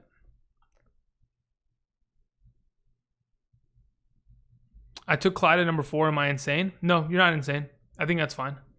I think it's risky, but I think it's fine. Kevin says, I'm not saying he'll be better than Mahomes or Lamar, but if he's 3rd in line just because of targets this year, I don't know who's Kevin. Who's Kevin talking to? I'm completely confused. Let's see. HL Madison 843 says, will 0 RB work in a 10-team standard scoring league? When you say standard, do you mean 0 points per reception? Because if that's what you mean, then absolutely not. Please clarify what you mean by standard. Does that mean point per reception or no point per reception? Thank you. Let's see here. The Bucks had to throw a lot because they were playing catch up. Yeah, but I to be honest, the way that I see Tom Brady kind of functioning, I think they're going to just blow teams out. With how good that defense was in the back half of the season, I think all they want to do is put the pedal to the metal and just gas out teams and just run it down their throat relatively enough. I mean, Ronald Jones is not going to be great. I have a hard time thinking that this team can run the ball late in a game and succeed. So I think even late in games, if they're up, they're going to have to pass the ball. Just saying. We'll see. What's your thoughts on Le'Veon Bell compared to other running backs? Le'Veon Bell has a lot of opportunity, 320 touches, in fact. If he can go ahead and deliver on those 320 touches and be a far better back than he was last season, then I'm excited, because what they did this offseason, they went ahead and they replaced every offensive lineman on the starting group. They went and got a bunch of different guys from different places. They drafted a left tackle. They got the right tackle from Seattle. They got the center from Denver. They went and got a right guard from the Panthers. So they've got a lot of talent there. They've restructured everything. You know, he's just got to be able to produce. And to be honest, I think he's capable of doing it. So he's going to be definitely an RB2 with upside. Let's see here. Bryce Love. Bryce Love could be, you know, he could be something, but we'll just have to wait and see. I don't know. It just depends. Really quickly, before we continue, before I answer any more questions, just a reminder, everybody. If you go down to the description of the video, my information regarding my 2020 Fantasy Football Draft Guide is down there, whether it's with the Patreon or with my website. If you guys could do me a favor today, go ahead and go and watch that video that I posted earlier today on the channel. Pretty much just talking about the Patreon, where you can find my 2020 Fantasy Football Draft Guide. During the regular season, I do weekly rankings updated. I typically try not to answer YouTube comment questions because it takes a lot of time to answer those questions. So those of you who are affiliated with the Patreon will get all of your questions answered. On top of it, I've made a Discord server so that not only can you talk to me on a daily basis, I'll be over there answering questions with the fastest possible way of communicating with you guys. If you guys are gamers, you're probably very familiar with Discord already. So go ahead, sign up for that. I really would appreciate the support over there on Patreon. All right, moving on. Let's get back to the business, shall we? A couple more questions that I saw. Okay, you think Josh Allen is a good QB1? I think he's a lower end QB1, like probably somewhere between like the 9, 10, 11, 12 range. That's where I see Josh Allen. I think he's fine. I mean, his schedule is pretty tough. I was doing some strength of schedule math the other day. The back half of his season is really, really tough in comparison to what it was last season. Kevin Worf says, would you draft out, who would you draft out of these running backs? Gurley, DJ, Carson, Connor, Gordon, and Bell. Any worth in early third, or is wide receiver a better value? Depends what wide receivers are available. If I'm drafting of those available running backs, I'm probably taking Chris Carson. I'm probably taking Chris Carson because I know what Chris Carson is capable of. I've seen him do it for the past 2 seasons in Seattle, and there's nobody that's taken the job from him. You know, we have DJ in a new place. We have Melvin Gordon in a new place. We have Connor with injury history. We have Bell with, you know, an offense like the Jets itself, tough. And then we have Gurley, which is kind of a question mark in terms of injury history / can he become the old Gurley? So that's why it would probably go Carson, Gurley, and then, you know, Gordon-ish, because Gordon, again, is one of these studs moving forward. Thank you for the follow, whoever that was. I just got the notification for that. Thank you for following on Twitter. You know, interesting thing is on Twitter, I don't ever tweet anything. So even if you follow, it's pretty much just to fill my head with confidence, and I would really appreciate that. Thank you very much. But either way, it's also a good way to DM me. So if you have any questions, you just DM me. DMs are always open. Let's see here. Joe So says, Andrew, what are your thoughts on Drew Lock as a sleeper quarterback this year? I really do think that sleeper quarterback, not a bad idea. Drew Lock has a really talented offense surrounding him. Outside of Jerry Jeudy getting drafted in the first round this year, you still have Cortland Sutton, you still have Tim Patrick, Deshaun Hamilton. You still got talent there. Noah Fant. Then you went ahead and they drafted, I think in the 3rd or 4th round, the former tight end that Drew Lock was playing in college. The guy that caught like 10 touchdowns in the last season Drew Lock played there. So that's obviously a great combination. They improved the offensive line. I know their right tackle opted out, but they're going to sign the former Tampa Bay right tackle, Dotson. So he's going to fill in perfectly. They got Phillip Lindsay. They got Melvin Gordon. Both capable receiving backs. Drew Lock should be a good quarterback. I don't know how good he's going to be. I mean, he's 4-1 in his career. Sure, he can win games. But can he be a valuable fantasy producer? We're just going to have to wait and see. But I think he could definitely be a guy that if you grab and maybe as your second quarterback, like the 20th quarterback off the board, he could pay dividends in the end if in fact he really starts to catch on fire. Take on Washington backfield. I talked about this a little bit earlier. I think Adrian Peterson is far and away the starting running back, and I think Antonio Gibson has a really good opportunity to lead the backfield for the future, considering he is a really talented receiving back. After watching film of him, he can definitely come in on third downs and feast there. Outside of that, he'll probably cut into the early down work eventually, but Adrian Peterson doesn't really show any signs of slowing down. Outside of that, Peyton Barber, J.D. McKissic, those guys are the bane of my existence. I mean, Peyton Barber ruined Ronald Jones the last couple seasons, and J.D. McKissic was a guy that hopped around from Seattle and last year with the Lions pretty much just stealing receptions left and right and center. So honestly, it's just Adrian Peterson, Antonio Gibson. Breida or Howard? I'm going to go Howard. Even though I think that Breida is probably the probably the more talented back there. I think Howard's going to get the goal line touches, and that's ultimately going to kind of determine the value of the two of them. Thoughts on Kenny G? Kenny G should be a fantastic wide receiver like he was last season.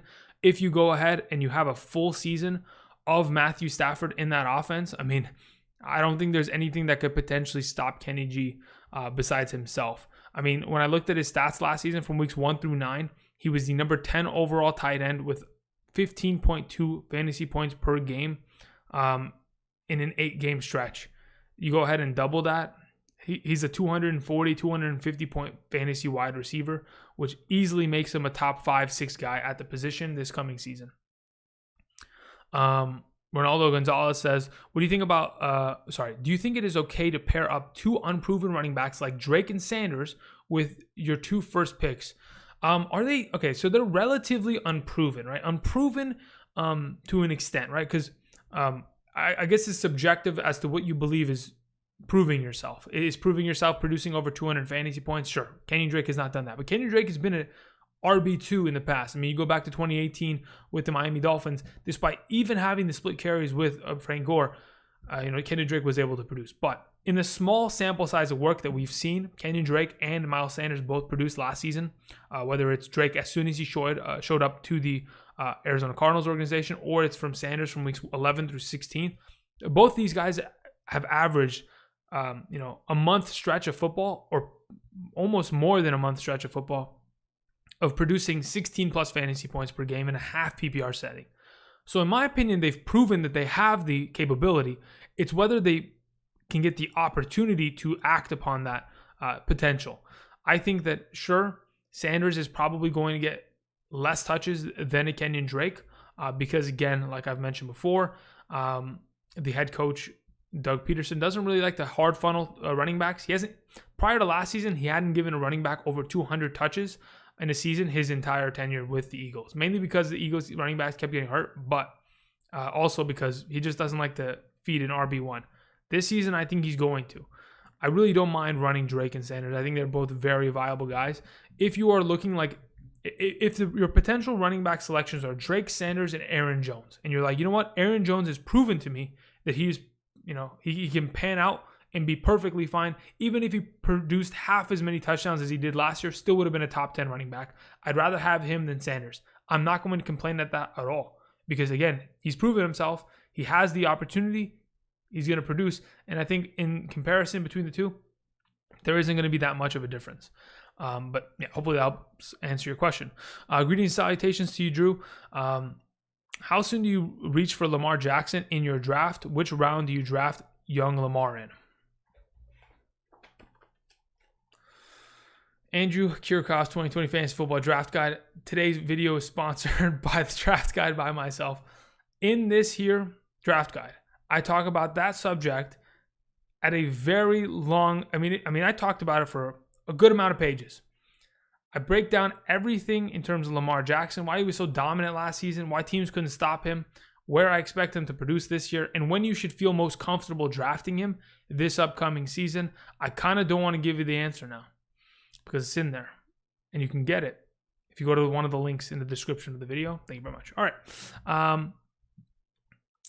Let's go ahead. Moving on. Sorry. if you had phrased it a different, okay. Anyway, HL Madison says 2 for 2 on the help. Where's the guide?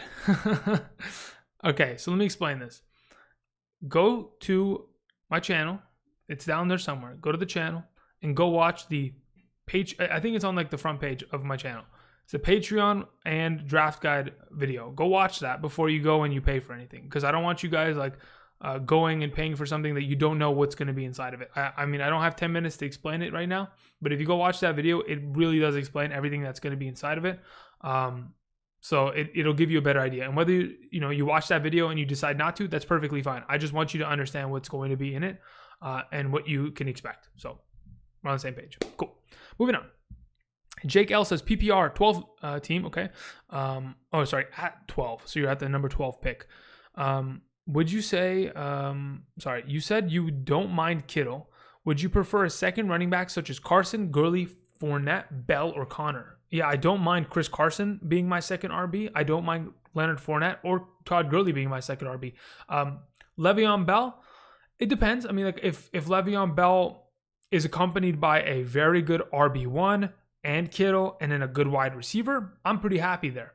Connor in that, Connor, there's no way. I'm not going to be happy there. But with Carson, Gurley, Fournette, Bell, I'm not upset about that at all. As my second RB, no, I'm not upset about that. I prefer him as my RB3, but that's like best case scenario. Like, you're heavily tunneling on running backs kind of deal. Ridley or Woods in a full PPR? That's a good question, Alpha. As of right now, it's going to be Robert Woods. I love Calvin Ridley, but it's Robert Woods first and foremost, because I mean he's going to lead the team in targets next year, or this coming year, excuse me. With no Brandon Cooks, he's pretty much got himself a pretty good line of opportunity. I think last season, I'm going to go find the stat. Here we go. Wide receiver. I think it was the last 5 weeks. I think it was like week 13 through 17. Let's go ahead and find this. Weeks 13 through 17, Robert Woods, the end of last season, averaged 16.6 fantasy points per game in 5 games. Was the number 5 wide receiver in that span of time, only behind Michael Thomas by 5 points. Somehow Brashad Perriman, in fact, was the number 3 wide receiver. A.J. Brown and Devontae Parker. Devontae Parker, baby. Sleeper, to say the least. A lot of people sleeping on him because of the quarterback situation. I think, if anything, the quarterback situation improved this offseason. And a lot of the wide receivers held out in that offense. I think Albert Wilson held out. I think Allen Hurns held out. So Preston Williams might not be healthy week 1. It's going to be the Devontae Parker show. And then with a little bit of sprinkles of Gesicki here and there. Okay. I scrolled down the list and I don't know where. Okay, we are. Let's see here. Henry says, how do you think Justin Jefferson and Deontay Johnson will fare? I think Justin Jefferson, because it's his rookie year, has a little bit of a tougher path overall. And honestly, if we compare the two offenses, Kirk Cousins threw the ball 160 times less last season because they were heavily committed on running the ball. I mean, Alexander Madison ran the ball over 100 times last season, and he was the RB2. So to be honest, I think Deontay Johnson has a far greater opportunity. Ben Roethlisberger in the past has not liked throwing the ball to James Washington. So it's going to be the Juju, Deontay Johnson, and Eric Ebron show in Pittsburgh. So I'm going to go there. Let's see here. Bruin Backhand says, have the 9th overall pick in a 10 team. I'm slurring my words. I'm running on 2 hours of sleep. Okay. Forgive me. 10 team PPR. In mocks, I've gone with Jacobs/Sanders in the first and second turn. Then getting wide receivers in round 3. What are your thoughts? I like it. Now, here's the problem. Even though I like it, Andrew is very biased on running backs. Listen, I'm always going to prefer running backs in fantasy football any day of the week. It's not even close. But when we talk about a full PPR draft, Josh Jacobs is not going to get any work in the passing game. And you have to know that, far and away right out the gate. I don't mind taking a double running back turn and then coming back in the 3rd and 4th round and addressing wide receiver there, because the wide receiver position there still going to be very talented, because the depth of talent, what I meant to say was, because in a 10-team league, by the time the draft comes back to you in the 3rd round, there's still going to be a lot of good wide receivers on the board. You're going to be able to get an Allen Robinson potentially, or a Robert Woods, guys that could be low-end wide receiver ones. in the third round. And if you can go ahead and do that in a full PPR format, then you're looking in pretty good shape because you've already got your 2 stud running backs that you don't have to replace. So all in all, I don't mind that. It's just a matter of, do you prefer to get running backs that, are going to be targeted? To be honest, if the option is going for Kenyon Drake over Josh Jacobs, I could understand it, but personally, Jacobs is probably the safer guy, right? Because all the touchdowns he's going to get on the ground, all the opportunity he'll get, etc. Thoughts on Jalen Reagor? Jalen Reagor is in a interesting situation. Okay, so here's the thing. Alshon Jeffrey is going to be the starting wide receiver for that team. Deshaun Jackson, what am I saying? I'm really losing my mind, guys. Deshaun Jackson is really going to be the number 2 there. And then we'll get Zach Ertz, Dallas Goedert, Miles Sanders. All 3 of those guys probably getting a little bit of a good push in the passing target attempt, region. And then we have Jalen Reagor. Is he going to be able to win the job? Because of the fact that Alshon Jeffrey and Deshaun Jackson have not stayed healthy for the last 3+ years each, Jalen Reagor is eventually going to win the job. He's just the guy that you're going to have to sit on your bench for a couple weeks until, in fact, everything kind of clicks into place. And then once he's ready, he'll take over the job and be a good wide receiver for the team. 10-team draft. What's your favorite position? Honestly, at this moment in time, my favorite position overall is number 1. I would love to take Christian McCaffrey in every single one of my drafts this year. I'm willing to live and die on that hill. So yeah. OBJ bounce back season. I think he'll be better this season. I think there's a very good chance that Baker Mayfield improves because of the entire offense shifting to a play action, run heavy scheme, being able to open up more deep passing attempts for a guy like Odell Beckham Jr. I think Odell Beckham Jr.'s statistic, his stat line this coming season is going to look a lot like what Stephon Diggs produced last season. He's going to pretty much play that Stephon Diggs role. Is he going to be significantly better? Sure, he's going to at least finish in the top 24, potentially top 16. But is he going to be, wide receiver 1? I highly doubt that. I highly doubt it.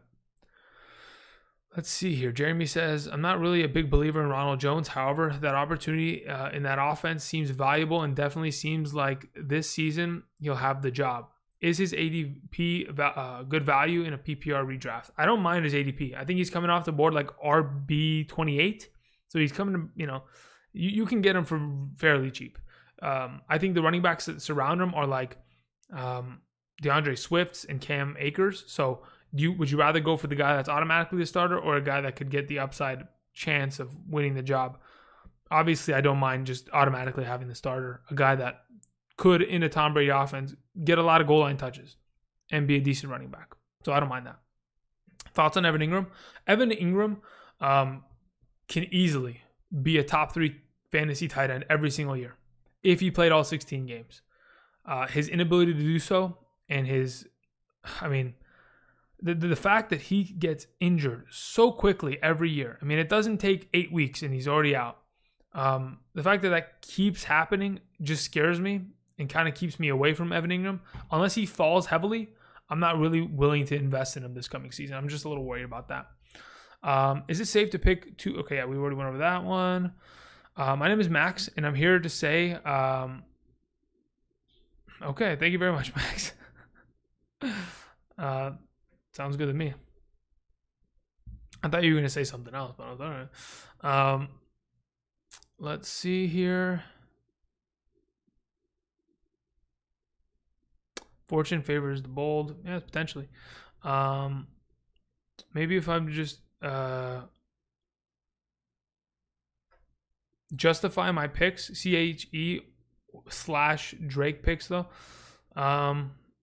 Yeah, CHE is just over Drake any day of the week. Even though Drake is a great back, I always want to have somebody that's associated with Patrick Mahomes. It's going to be just so much better overall in terms of fantasy production. Thoughts on Darren Waller, given the Raiders have new weapons, top 3 upside, or Andrews and Ertz in better situations? Andrews and Ertz are in better situations, certainly. In terms of the target count that Darren Waller got last season, that number is going to downgrade heavily. Again, because of those new weapons. When you bring in Henry Ruggs and you bring in a Jason Witten, you potentially have other guys like Tyrell Williams, who's not going to be injured every game of the damn year. maybe get Josh Jacobs more involved in the passing game, then you have yourselves an opportunity where Darren Waller's maybe not getting as many targets, but he's still going to have, top 5 tight end written on his forehead because, sure, he didn't score many touchdowns last year. Those numbers will come and kind of figure itself out this year, and he'll be just fine. But yeah, Andrews and Ertz, their target counts, their opportunity in the red zone, unmatched. Let's see here. All right, Max, you gotta stop, bud. Jiminy. All right, you did it 4 times. That's fine. Oh my god, you guys are hilarious. How high are you on CHE, Andrew? CEH. Sorry, CEH. I'm dyslexic. I'm very high on him. I think if I was to draft him in the first round, I would take him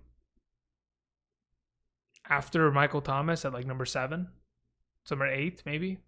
Yeah, top 7 or 8 running back or player prospect this year. Let's see here. Who's the better keeper, Miles Sanders in the 4th or Sutton in the 13th? Miles Sanders in the 4th. Not even close, Isaac. I'm telling you.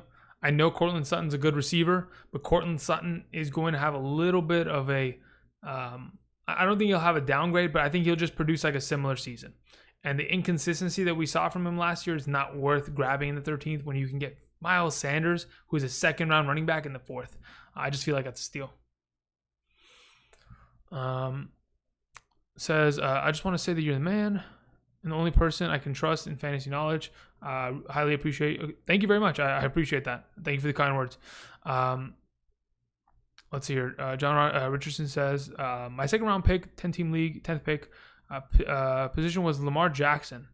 He is my RB2 MVP. Okay, yeah, that works.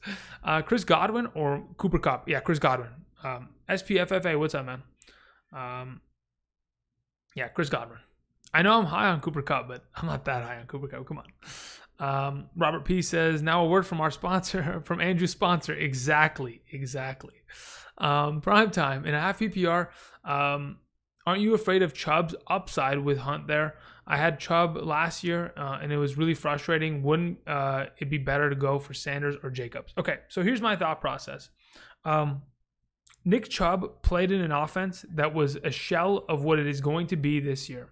I think Kevin Stefanski going into the Browns organization as their new commander-in-chief, their new head coach and offensive coordinator and big brain there, he is going to be calling the shots. And what are they going to do? They're going to run the ball. They've already improved the offensive line. Jedrick Wills in the 1st round. They went and got Jack Conklin, the right tackle from the Titans, an all-pro at that. And they've gone ahead and they've stabilized the inside of their offensive line. The interior, they still have Joel Petonio. They've got talent there. They're going to run teams over. So you improved your offensive line. Then you went and you improved the tight end position. Beautiful. You went ahead and added more opportunities for 12 personnel, potentially guys that can block outside of David Njoku. And now you're just going to run the ball down teams' throats. And on top of it, you still have 2 elite wide receivers on the outside that are going to stretch the field. I really do think that because of what I saw the Vikings produce last year, I think the Browns are more, in terms of, what's the wording? In terms of the roster that they have at this moment in time, they are more in line to execute the Viking scheme, quote unquote, and Kevin Stefanski's scheme at a higher level. So I really do think that whatever we saw Dalvin Cook produce last year, Nick Chubb could do it and better. And Nick Chubb's still a capable receiving back. He caught the ball quite often in the first 8 weeks of the season. Sure, in the back half of the season, he did not produce the way we would have wanted him to. But that's mainly because Nick Chubb's touchdowns weren't there. I think that was the case. Let me go ahead and find this real quick. So let's go look at his game logs. 2019 game logs from weeks 9 from Buffalo through Cincinnati. He scored 2 total touchdowns, while in the first 8 games of the season, he scored 6 touchdowns. That's the difference. Because he still had huge games with Kareem Hunt there.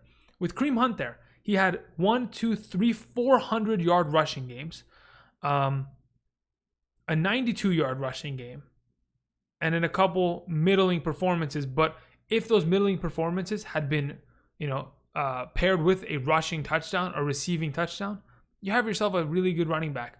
Again, last season, he had more 100-yard rushing games in the second half than he did in the first half. But the first half, Again, accompanied by 6 rushing touchdowns, which makes a huge difference.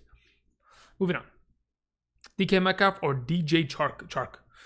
Go watch the video on Chark. I love him. I will do a DK Metcalf video soon. Very, very soon.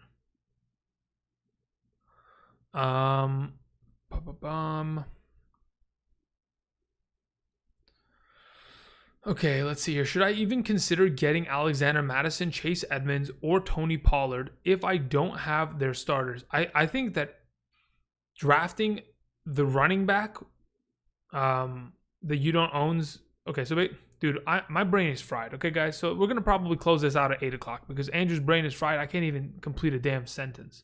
But thank you for coming. I really do appreciate it, guys. I enjoy talking to you guys and trying to give some advice and stuff like that. So I do think that drafting an Alexander Mattison, Chase Edmonds, and Tony Pollard, even if you don't own the respective starter from those teams, is a great idea.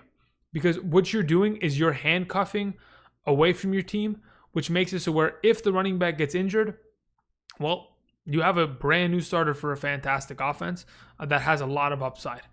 And let's say, for example, he doesn't get hurt, but maybe you send a little couple messages to your league mate. Hey, did you see, Dalvin Cook, his knee doesn't look good. He was hobbling to the sideline. Maybe we should make a trade. It could be trade bait.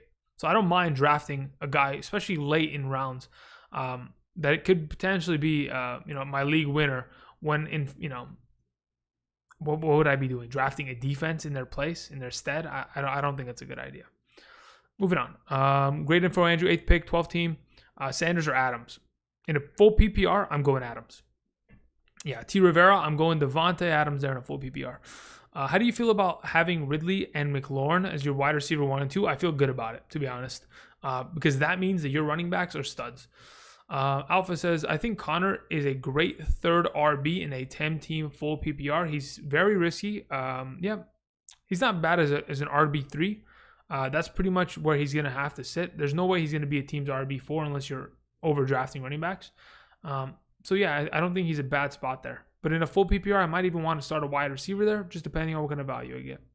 I'm also taking DJ Moore over Kenny Golladay. What's your thoughts? That's risky. I know Kenny Golladay should be great this year, but DJ Moore, the improvement at the quarterback position isn't going to make him that much better. He was still really good last season. I don't know if he can surpass that ceiling. I think he'll be great, but I don't think he's going to be that good. I don't think he's 10 touchdowns good. Volume over efficiency. Everyone's yelling volume. Stafford over Bridgewater. Okay, everybody's answering each other's questions. Very good, very good, very good. Okay, let me scroll down to the very bottom real quick. See if there's any questions I missed here. Someone asked about Lamar Miller. Yes, Chris, I'll mention again, Chris Herbert. Lamar Miller. I think he's an insurance policy. He's coming off of an ACL injury. And the fact that Sony Michel is coming off of an off-season surgery that he personally had himself, he's just being brought in to potentially, if in fact they need him, to step in and get a couple touches a game. Does he have fantasy value? Absolutely not, because I do believe James White and Rex Burkhead would be the supposed starters above Lamar Miller, especially week 1. Anyway, moving on. Let's see here. Thoughts on David Johnson? Yeah, David Johnson should be a good running back. If you guys have not, I'm telling you, go over to the channel after today's live stream ends in about 20 some odd minutes and go check out those videos. Again, a lot of the players you guys are asking about, David Johnson, Todd Gurley, Chris Carson, Leonard Fournette, Le'Veon Bells. I've talked about them all specifically in player profile videos to kind of give you guys my perspective and give you some statistics that back my opinions on why I think these specific players are going to be great. So just kind of throwing it out there. Kenny G, 65 receptions. DJ Moore, 87 receptions. No, I get that. The question is going to be, is DJ Moore capable of catching, 6, 7, 8 touchdowns? That's going to be the biggest difference maker. Because receptions are definitely going to be there. That's a 20-point advantage right there. But again, Kenny G only had 65 receptions because he had a bum throwing him the ball for 8 weeks. Or he had multiple bums. Jeff Driscoll and David Blau. That's not going to lead to very much success in comparison to what Matthew Stafford is going to be able to bring him on a weekly basis. Let me go ahead and see something. Okay, moving on. Let's go ahead and let's check something out here. Sorry, I'm a little laggy. All right, cool. Thoughts on James Conner this year? Love the upside. Yeah, I'll make a video on him. I mean, I'll probably get into more detail then, but I think, again, like we've kind of went over today, he's an RB3 max. Miller signed to the Pats. Yeah, I just don't think it's very noteworthy. Again, the Patriots, I don't know if you guys have known this, but the Patriots have given their running backs the most opportunity in the past 2 seasons in the NFL. They've gotten the most touches amongst all backfields. Now, the reason we don't feel that or see that is because it's amongst 3 or 4 guys on a yearly basis. Just bringing in Lamar Miller does not excite me enough to where I'm going to jump at the prospect of him. Both Ertz and Andrews have great schedules too. Ertz always has great schedules because the Dallas Cowboys linebackers, not great against stopping him, and neither are the Giants. So yeah, those are always juicy. Anybody that plays in the NFC West, if you play against like the Seattle Seahawks, you play against the Arizona Cardinals, or even against the Rams, those are great schedules. That's why George Kittle is always a beast as well. So many good mid-round wide receivers. Is this year going heavy RB for around 1 through 3? Yeah, I think grabbing 2 running backs in the first 3 rounds, Cody, is probably the best possible option this season, unless you're presented with the opportunity where you have to grab, let's say for example somebody drops to you that shouldn't, like late in the first, Michael Thomas is still there in a PPR, you got to grab him, right? But otherwise, yeah, you typically want to go double 2 running backs in the first 3 rounds and then accompany with it a bunch of great mid-level wide receivers like the Tyler Lockett's, the Calvin Ridleys, the DJ Charks, the AJ Browns, the Terry McLaurins, the Odell Beckhams, the Devontae Parkers. Those guys at that mid-level, even Cooper Kupp, respectively, Robert Woods, Juju Smith, a lot of good talent there. Let's see here. How do you feel about Ridley? We went over that one already. Man, I wish Hunt opted out. Chubb would have been a guaranteed top 5 RB. Yeah, he definitely would have been a monster this year. But either way, it's not really a big deal. Again, like I mentioned, Alexander Mattison touched the ball over 100 times last season. Even if Nick Chubb gets 100 of his touches taken away from Kareem Hunt, it's not going to be that big of a difference. Austin Eckler or Josh Jacobs in a full PPR. I'm taking Eckler. Rowan. David Johnson or McLaurin in a full PPR. I'm taking David Johnson. Dwayne Haskins scares me. I could definitely be wrong, but it seems like the offense runs through Kenny G. He's just such a beast receiver. Jacob, you're not wrong. Let me tell you why. The offensive coordinator of the Detroit Lions, Darrell Bevell. If you guys don't know where he's from, he used to be the offensive coordinator for the Seattle Seahawks for I think maybe from 2015 through 2017. And what did they do in that time? They fed the ball to Jimmy Graham and they fed the ball to Doug Baldwin. So, I mean, when I talk about Jimmy Graham, I'm talking about like 10 touchdowns in the red zone by himself. The thing that Darrell Bevell's pretty much kind of brought to this offense is that same mindset of allow your receivers on deep passes to go up, make plays, and also allow these big body guys to dominate in the red zone and be able to feast like they've done. And it seems like that's obviously been the case. Let's see here. Scrolling down, we have here Jacobs over Mixon in the first round, question mark. Depends what scoring format you play in. I think I'd rather have Mixon in a full PPR, but in a half PPR, I could understand the argument for taking Jacobs over him. But personally, I think I'm going to go Mixon with both of them. Thoughts on the Packers running back situation? Aaron Jones should be great. I think Aaron Jones has a very good likelihood of finishing as a top 12 running back. Probably in the lower end because he's not going to score 19 touchdowns, but that's fine. But he's still a very good running back. And to be honest, because they haven't drafted any of the receivers, they're going to have to rely upon the running game again. And they've got a fantastic offensive line. They lost Brian Bulaga, but they still have a great core overall there. Let's see here. Kim Worf says, would you draft Carson as your RB3? Yes. And pass on guys like Thielen, Cooper, OBJ, and Woods. And then go with It depends what scoring format you're in. If you're playing in a full PPR, I might want to go with Thielen over a Chris Carson. But even then, Chris Carson is ridiculously good. Like if I go look at what Chris Carson did last season in terms of fantasy production, I kind of want to just humor myself here.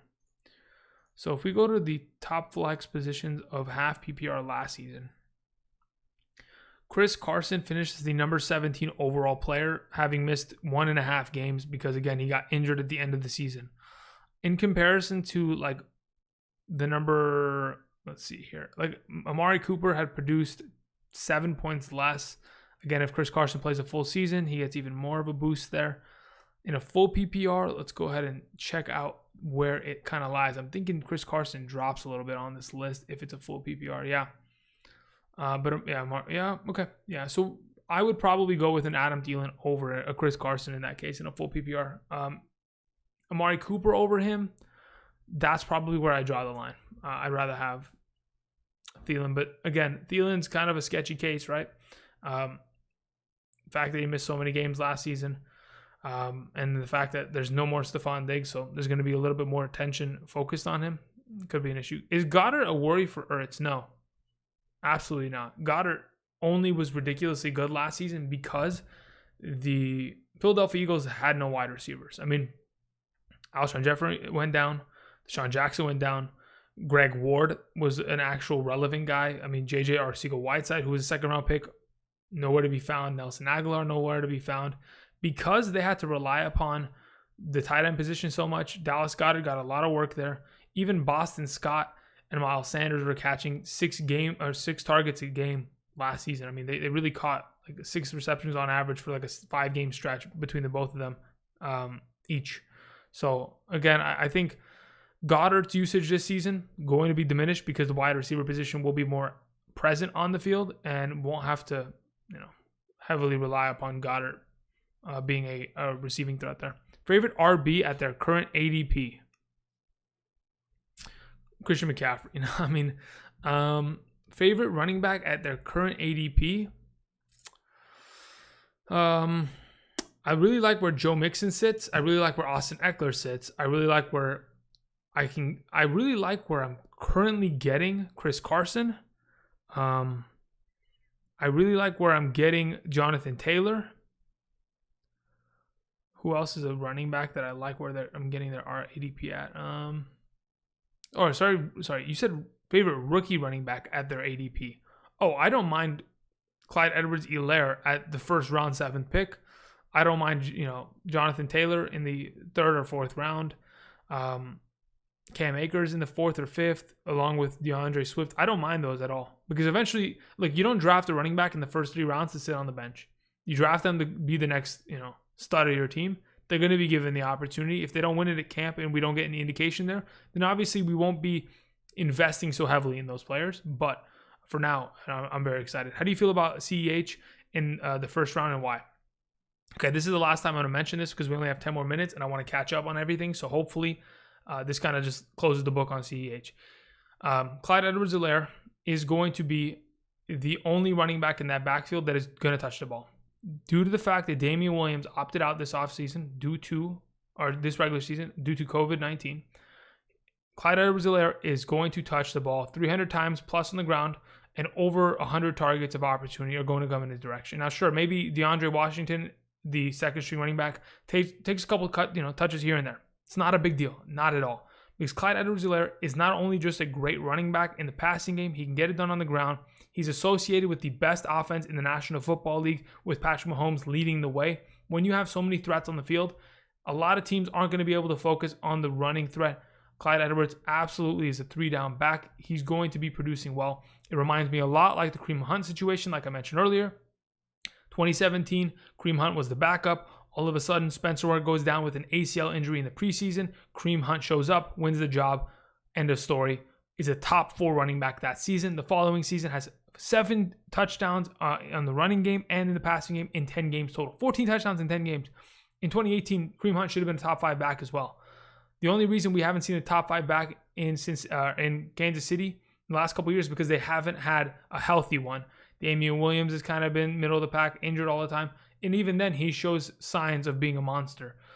So Clyde Edwards, the LSU monster of that season last year. I mean, he's just going to continue to carry it over. Man, my brain is fried today, dude. Holy moly. A couple more questions here, and then we're going to go ahead and go. Before we leave, tomorrow, I'm going to be doing a Hard Knocks review. Training camp with the Los Angeles I almost said Raiders, dude, because last year was Raiders. Los Angeles Rams and Chargers. So we're going to talk about that tomorrow in the afternoon. Otherwise, we're going to do a couple player profiles and running back videos tomorrow. That'll be uploaded. Also, guys, don't forget, no joke, Andrew Kiorkof's 2020 Fantasy Football Draft Guide. Please, after today's video, I really do, please. I don't care whether you decide to support or not. Doesn't matter. Go ahead, open a link right now to my page. You know what? I'm just going to drop it in the comment section right now. Please just go watch this. That's all I ask. I just ask you guys to go watch. And if, in fact, you still don't want to support, you don't have to. Because, again, your support just being here and active and commenting and watching and clicking the like button. Please click the like button right now. Do it. Let's go. That is all I ask. So everything outside, all I'm offering is extra content outside. That's all this is. So that's what I'm going to put in the chat. That's all I'm offering. It's extra content outside. So if you go check this video out, 16 minutes, watch it, still not interested, no problem. I don't mind. Anyway, let's finish off today's live stream. We got 9 minutes and we've got about 9 questions. So let's go ahead and rip these off, shall we? Snyder says, is Swift for Detroit a good flex? I think he should be good, but the determining factor is going to be whether or not he's getting the full touches or he's going to be splitting with Kerryon Johnson. I think this offseason, in the next couple of weeks, we'll get a pretty clear indication of who's going to be starting there. If, in fact, he is the starter, he's a great flex there. Brian LaFlash says, 3 keeper league. I got the first pick. Okay, great. Keepers are Mahomes, Tyreek Hill, and Mixon. Best number 1 options are CEH, Sanders, Kittle, Jacobs. Who should I grab? Oh my God, dude, you are looking like you got a great situation here. The question is, are you down to take 3 Kansas City Chiefs? I mean, that would be your team. CEH, Mahomes, Tyreek Hill. I don't mind that. I think that's the best way to go at this moment in time. If you play in any sort of PPR league, I mean, it just seems like it's an automatic. Outside of him, the next favorite of the bunch is Jacobs, and then Sanders, and then Kittle. But yeah, I think Clyde Edwards-Helaire is probably the way to go there, Brian. Best late round tight end I should target in redrafts. Noah Fant, TJ Hawkinson. I really do think so. You know, I talked about a couple minutes ago, Darrell Bevell, he was the new offensive coordinator last season of the Detroit Lions. Again, he's known for feeding the ball to Jimmy Graham in the red zone and feeding him 10-plus touchdowns. I think he can absolutely do that. I also think that because of how talented Noah Fant and Hawkinson are going into their second year, they remind me of another Iowa tight end by the name of George Kittle that in his second year had a pop-off season. Just throwing it out there. Moving on. Kareem Hunt or DeAndre Swift in a full PPR. At this current juncture in time, considering I'm not aware of where DeAndre Swift sits in terms of the depth chart, number 1 or 2, I would go Kareem Hunt there, Alpha. Roman says, appreciate the answer. I was offered Devontae Adams and James Conner for Odell Beckham Jr. and Eckler or Jacobs. Should I pull the trigger? You were offered Adams and Conner for your OBJ and or Eckler or Jacobs. Honestly, I don't like Conner enough to pull the trigger there, to be honest. I think I'd rather keep my Jacobs. Wait. I was offered Devontae Adams and Conner for OBJ and Eckler. So if you have OBJ and Eckler and you would have to, no, I would still keep. I'm scared of James Conner. I'm going to be just totally honest. I'm really scared that he could get injured this year and that trade blows up in your face. So at this moment in time, I probably suggest you stick tight. But again, it is your team at the end of the day. You do whatever you feel comfortable with. Robert P. says, what does it say? Just garnered Michael Thomas in the first and Devontae Adams in the second, drafting from the 8th slot. Holy moly. What kind of league is this, baby? I want in. Robert, give me the invite, bro. Let's go. That's awesome. Are you doing strength to schedule videos again? Again, yes, Andrew. We'll be doing that in the coming days. I usually post strength to schedule videos around August. Let's see here. It's not on the schedule this week. I think starting next Monday, the 17th, I will start doing strength to schedule videos because, again, I have to do it for every single position. And I'm currently doing my math process of like determining the way of that kind of jazz. So we'll talk about that either way. Couple more questions before we head out today. Thank you again, everybody, for showing up. I really do appreciate it. I mean, there's 44 of you in here. The amount of likes we've gotten on the video, fantastic. The participation, you guys answering each other's question, beautiful. Thank you guys again for showing up and being active participants in the community. It really makes this job a lot easier for myself. I mean, if I showed up here and was talking to nobody for 2.5 hours, it'd be kind of rough, right? So I really do appreciate it, guys. How do you feel about... Actually, let me see here. Favorite late round tight end. We kind of answered that with the Hawkins and fan thing. How do you feel about drafting Evans and Godwin together? I don't mind it. Yeah, I don't mind it. To be honest, I'm not mad at it. I think okay. So here's my thought process with wide receivers. The NFC South has the best wide receivers, and it's not even close because the division they play in have the worst cornerbacks. So overall, when I look at it and I think, okay, who are the best wide receivers from the NFC South? You have Michael Thomas, Godwin, Evans, DJ Moore, Julio, Calvin Ridley. If I can have two of any of those guys, I'm very happy with my wide receiver selections. So sure, they may be on the same team, but I'm perfectly fine starting them both on a given week. So yeah, I'm fine there. Michael says Drake over Mixon or Jacobs. Personally, I'm not subscribing to that at this moment in time. I would probably, in a half PPR, take Mixon and Jacobs over Drake, but Drake has definitely proven that he can be a definitely valuable running back with the upside of being a huge receiving option in that offense.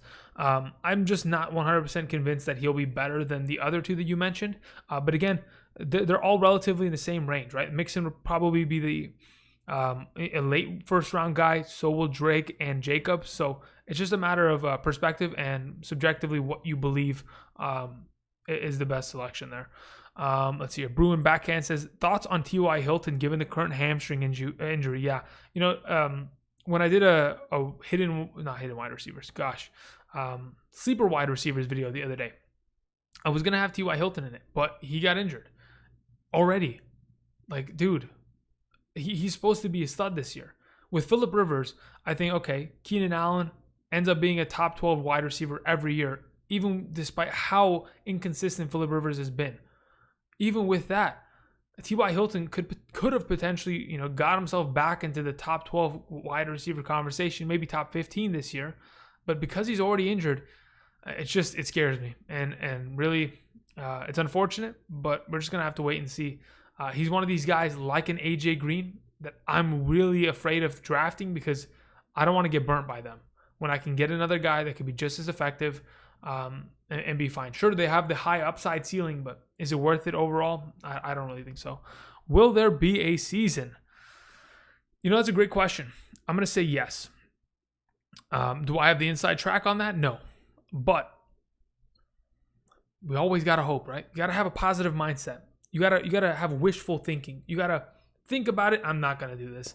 Yeah, no. We're just gonna keep going. Julian Edelman or Keenan Allen? I'm gonna go Keenan Allen. I have Barkley too. Wait, Rowan has Barkley too. Oh, dude, you have such a good lineup. You don't even have to trade. I understand. Okay, so if you trade Eckler and OBJ for Devontae Adams and James Conner, you get the better wide receiver, but you get a discounted running back and a full PP. Oh, man. You know what? I don't think it's a terrible idea. I don't know, man. James Conner just scares me. I don't mind getting the 16-point wide receiver in 16 to 18-point wide receiver that Devontae Adams is. It's a little sketchy. Let's see here. Samuel Pang says, I have CHE at my number 4 overall. Is that fair ranking? A lot of my friends think I'm crazy. I don't think you're crazy. I think that's perfectly fine. Now, because your 1 through 3 are probably going to be McCaffrey, Saquon, and Ezekiel Elliott. That's fine. After that, We have Alvin Kamara coming off of his worst season of his career. We have Dalvin Cook, who's currently holding out. We have Derrick Henry that in the first time in his career has really popped off for a full 16-game season. Actually, technically 15. And then we have Michael Thomas, who probably is not going to be able to post this kind of number. So you think to yourself, what can I do to kind of break the mold and maybe high risk, high reward? I don't think CHE at the number 4 overall running back spot is a terrible idea. I just think that if Dalvin Cook signs and you're playing in a half PPR, other guys like Henry, Dalvin Cook, and Alvin Kamara might be more viable. But either way, whether it's number 4 or number 7, you draft them in the first round. If you're happy with the pick, that's all that matters. Andrew, do you watch the NBA? I do watch the NBA, and I watch a lot of it, to be honest. Again, LA fan over here, right? Not a Clippers fan. I'm a Lakers fan, okay? 16 championships. Let's go. Moving on. Is it 16? Maybe it's 17. I don't know. We won so many. It doesn't even matter anymore. How do you feel about the number 4 spot in a 12-team standard scoring league? Very vague question, but I don't know about it. Okay, yeah, no, Dylan, this is a great question. Number 4 spot in a standard league. It seems to me that you're probably going to have Derrick Henry available there and or Dalvin Cook, and I'm 100% satisfied with taking either of them because they are stud running backs. Because like I mentioned, Christian McCaffrey, Saquon Barkley, Ezekiel Elliott are probably going to come off 1, 2, and 3 in either order. But Dalvin Cook, Derrick Henry at the number 4 spot, whichever one's there, I'm happy with that. As of right now, I would draft Derrick Henry because of the uncertainty of Dalvin Cook. But either way, I like that position right now. Dylan says, huge fan, by the way. Yeah, thank you. Appreciate that. Chen says, yo, Andrew, what's up, dude?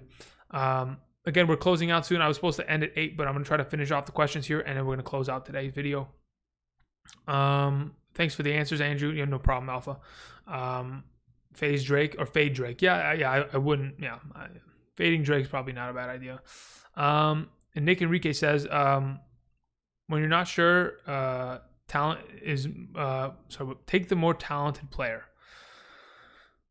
Talent versus opportunity. I guess it's just all subjective. It just depends.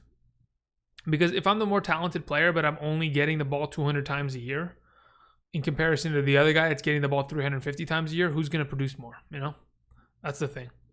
Thomas Lee says, thoughts on Cam Newton and his receiving core. Thinking they're going to be really deadly this season. Yeah, I think you're on the right track. I think Cam Newton's a top 12 quarterback in a 4-point per passing touchdown league because of his rushing ability. Again, outside of last season, he's surpassed 400 rushing yards every season of his career. I mean, 400 rushing yards. If you put that in perspective, that's 40 fantasy points. 40 fantasy points in a 4-point per passing touchdown league. Doing the math, that's 10 extra passing touchdowns, theoretically speaking. Those are good numbers there. So Cam Newton's always delivering in that neighborhood. The receiving core is fine. N'Keal Harry's pretty much going to play his Travis Benjamin spot. You have Edelman pretty much and James White down as his safety blankets. They don't really have a tight end, so I feel like Edelman will be his Greg Olsen, while James White is his Christian McCaffrey. All in all, pretty good. And then you still have Mohamed Sanu there. That could be the Devin Funches of the offense. They'll be just fine. What do you think about wide receivers of rookie quarterbacks like Herbert, Keenan Allen, Burrow, and Green/Boyd, Tua, and Parker? I don't mind that at all. I think that rookie wide receivers are still going to be able to funnel targets to their favorite receiver on the field. I think that the talent of Keenan Allen will definitely show through for a guy like Herbert. Again, these guys are drafted in the first round to be the future of these teams. Whether they start in week 1 or start in week 10, regardless, they have the talent to be in the league. And sure, they might diminish the value of your specific player a tad bit, but I don't think it's going to hurt a lot. I think Joe Burrow, just because of how good he was last season, could potentially make AJ Green, if healthy for a 16-game season, a top 12 wide receiver. But that's just wishful thinking. Again, there's no way AJ Green plays a full season because he's just incapable of doing that, unfortunately. There you go. I'm a Lakers fan too. I hear watching the game on your yeah, cool. All right. What's the score right now? Because honestly, the Lakers game does not matter at this moment in time, mainly because of the fact that they've already clinched the number 1 seed, and there's not really a home field or home court advantage. So, I mean, you don't really got to play anymore. Just chill, get LeBron some rest, and then get ready for the playoffs. Get Rondo back. All right. Dylan says, thank you for the advice. Good night. Have a good one, man. Jaden says, what do you think about the Bucks wide receivers? I love the Bucks wide receivers. I think Chris Godwin's potentially a top 5 guy this year, and Mike Evans is definitely a top 10 guy. So you have 2 of the top 10 wide receivers inside of this offense. Should be both good to go. I always talk about it. The NFC South wide receivers are my favorite of the entire NFL. If I can get 2 of those guys, I'm good to go. Moving on. Bruin Backhand says, any idea when the next stream will be? Thanks, Andrew, for the insight. To be honest, I kind of do these spur of the moment. Mainly, I did today's stream because of our lovely sponsor today, Andrew Kiorkof's 2020 Fantasy Football Draft Guide. You can find it here on the channel. Go to the Patreon/2020 Draft Guide video that I posted earlier today. Watch that video, and you could potentially get this draft guide on your hands today. It'd be a PDF version. It's not going to be an actual physical copy, and you can get more. Now, in terms of live streams, they're kind of spur of the moment. They come and go. It just depends.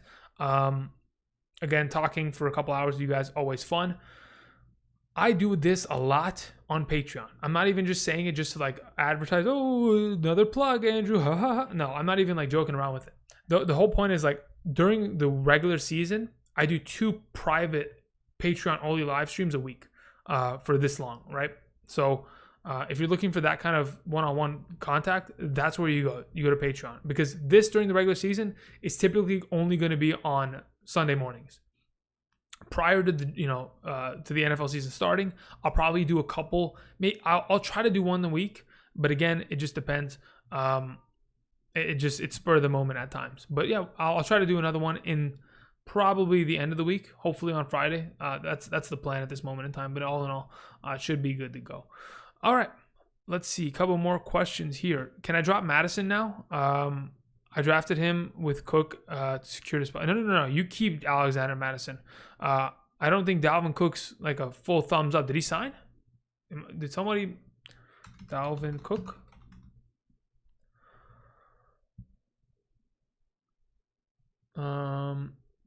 Did he get money? Unless I'm missing something. I don't know if he signed. Maybe soon. As soon as they sign him, you can. But at the same time, Dalvin Cook also has injury history, so you probably want to keep him, Jeremy. Jaden says thoughts on Bucs receivers. Okay, we already did that. Thank you for your question. Yep, no problem, guys. All right, that's pretty much it. We went over about 6 minutes, but I want to thank you guys again for watching. Like I mentioned before, those of you who are still sitting here watching today's live stream, I would 100% love for you guys to not only continue to support the channel, continue to watch the videos, but also consider watching this video that I'm about to link in the chat right now. It pretty much explains everything that has to do with the Patreon this offseason, has to do with the website, where you can potentially find my 2020 Fantasy Football Draft Guide, all that kind of stuff. I know I'm plugging it heavily, but I have to. That's just the shamelessness that I have. But I honestly do believe that regardless, if you watch the video and still decide that you don't want to purchase it and commit to it, there's absolutely no problem. There's no commitment that needs to be had. Regardless, I really do think that the Patreon offers a lot of good stuff, guys. Just putting it out there. Joey Reed, what's up? How's it going? We're pretty much closing out today. Been streaming for about 2 hours now. If you have a question, answer or ask really quickly, and I'll try to answer it. And then I'm gonna head out and go eat some dinner and chill and relax, and then probably start working on other videos and stuff like that. So let's see here. Okay. That's basically it. It's been a fun stream. Talked about a lot of players. What it seemed like to me as of right now, just kind of getting a glimpse of the variety of questions that I've gotten. A lot of you are uncertain about the mid-tier running backs. A lot. I mean, like a lot of you are sitting at that range where it's like Carson, Fournette, Bell, Gurley, David Johnson, and like maybe like a David Montgomery, Mark Ingram, Melvin Gordon. Those are the guys that are definitely going to make a difference. And oh my God, Joey, exactly. Which is hilarious. Here's the thing. So on my channel, I've posted a couple videos talking about Carson, talking about Fournette, talking about Gurley.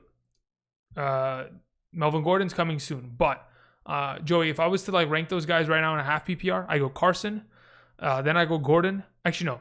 Carson, Fournette, Gordon, Gurley. at this moment in time. That's probably where I'd go. But again, go check out the videos. I have statistics that back my reasoning. Player profile, just kind of giving you guys my thought process there. So that should be good to go. Primetime says, you really talked me into Chubb, man. Dude, I am in love with Nick Chubb. Dude, I got to put out more videos. Again, if you go watch that video that I just posted, I'm going full-time into YouTube this year. We're going full-time. I mean, everything with COVID, all that kind of stuff.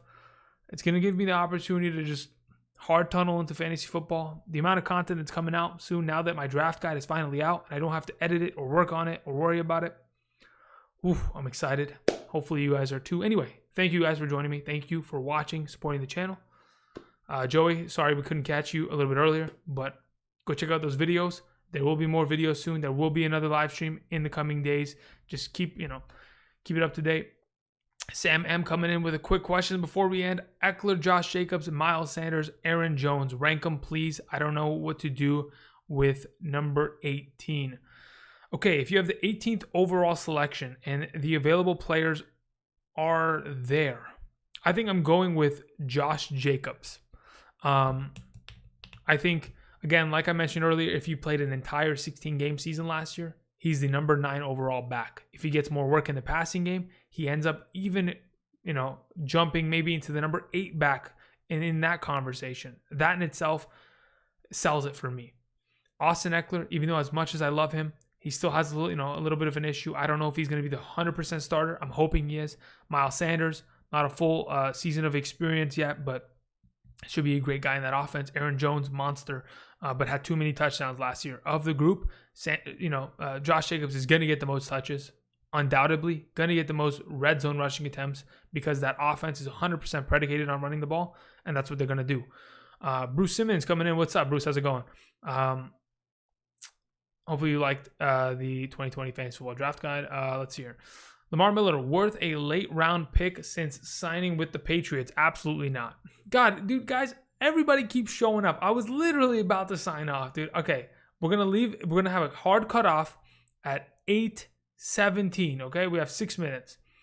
Lamar Miller, not really. I think he's an insurance policy. He's like signing Carlos Hyde to your team. He's a guy that has shown that he can run the ball in the National Football League. But he's not going to be your team's starting running back. He's just going to be there for depth purposes. And if he needs to, come and touch the ball 10 times in a game, you can at least rely upon him to do it. You know what I mean? So that's my thought process there with Lamar Miller. Alexander Churchill says, any advice if most of the draft goes RB heavy early? My leagues are fiends for running backs. Yeah. So here's the thing. If your league is going to go RB heavy, you can either do one of two things. You can follow the trend and go RB heavy yourself so that you don't miss out on the running backs, or you can sit back and try to do one of the 0 RB strategies. I did a video a couple weeks back, I think it was last week, about 0 RB strategies. If your league is heavy tunneling in on running backs, you can sit back, draft the best wide receivers that are available in a half or full PPR format, and kind of get the best of both worlds by drafting running backs a little bit later. So you can go check that out, as I don't have too much time to divulge on that as we're closing out today's live stream, but trying to give you perspective on that. There's a part of that video which I believe is a huge thing that a lot of people have to remember, that if you draft an RB early, the running back position drops off so hard with the RB2s and the RB3s. I mean, the difference between last season's RB1s and RB2s was 60 total points on average. The difference between last season's RB1s and RB3s was nearly like 130 points on average. So the running back drop-off is tremendous. Like, you just don't want to be left with no running backs on your roster after the first couple rounds. But if your team's hard tunneling and you're sitting there at a point where you can't give up the value of getting Michael Thomas late in the first and pairing him with a Devontae Adams, you got to do it. And then maybe you go 0 RB and pair it up. But again, watch that video and check it out. Kind of test it out yourself and see what you're comfortable with. Bruce Simmons says, thanks. Good night, man. Yeah, no problem. Sam was asking, Miles Sanders, Austin Eckler, or Aaron Jones. At this moment in time, I like Eckler over... Man, it's tough. Okay, so at this moment in time, I think Aaron Jones is the safest pick. If you're looking for safety, it's Aaron Jones. If you're looking for full PPR upside, it's Austin Eckler. If you're looking for high risk, high reward, it's Miles Sanders. Hill over Julio, yes. Unless it's full PPR. If it's full PPR, I'll take Julio. Primetime says the best thing to do at work is watching fantasy football Q&A. I'm glad I could entertain you during your work. It's tough AF. Yeah, I know it really is tough. Because to be honest, Sam, the breakdown of those three players is going to come down to whether or not Austin Eckler is actually the starting running back. Because if he's actually the starting running back and he's going to have all the touches out of that backfield and the work in the passing game, then he's going to have something that neither of those two other guys have. And it's the opportunity to potentially get 280 touches this coming season, which Aaron Jones, not really a guy that's going to get up there considering Jamal Williams, A.J. Dillon, all of that presence. And then you have Miles Sanders with a couple guys behind him, or with Boston Scott kind of coming in, stealing a couple touches here and there. Man, you guys just keep funneling in. Let's see here. Okay. Would you rather have Chris Carson or would you rather have Cam Akers? I would 100% rather have Chris Carson this upcoming season. If you go check out my Chris Carson player profile video, it'll 100% give you the reasoning why Chris Carson undoubtedly will have the better season. So go ahead and check that one out. It should be able to answer that question. Trav Smith, 27, says, what do you think of going 4 RBs in the first 4 rounds while landing guys like Metcalf, AJ Green as your first 2 wide receivers in the 5th and 6th and starting 2 running backs, 2 wide receivers? Okay, so here's the thought process. 4 running backs in the first 4 rounds is an okay idea, but the issue begins to kind of rise once you get to the point where, why are you drafting 4 running backs? Because you can only start 3 running backs typically, unless your league's a little bit different. Typically, you have 2 starting running backs and a flex position. If you have 2 flex positions, then okay, drafting 4 running backs has an argument there. But if you're drafting 4 back-to-back running backs, all of a sudden you have that 4th guy that sure has a high upside, is potentially like a guy like Le'Veon Bell. But why is Le'Veon Bell going to sit on your bench when he can easily be starting for your team? What you're doing is you're taking a guy that could potentially score, 190 to 200 fantasy points, and you're benching him every week.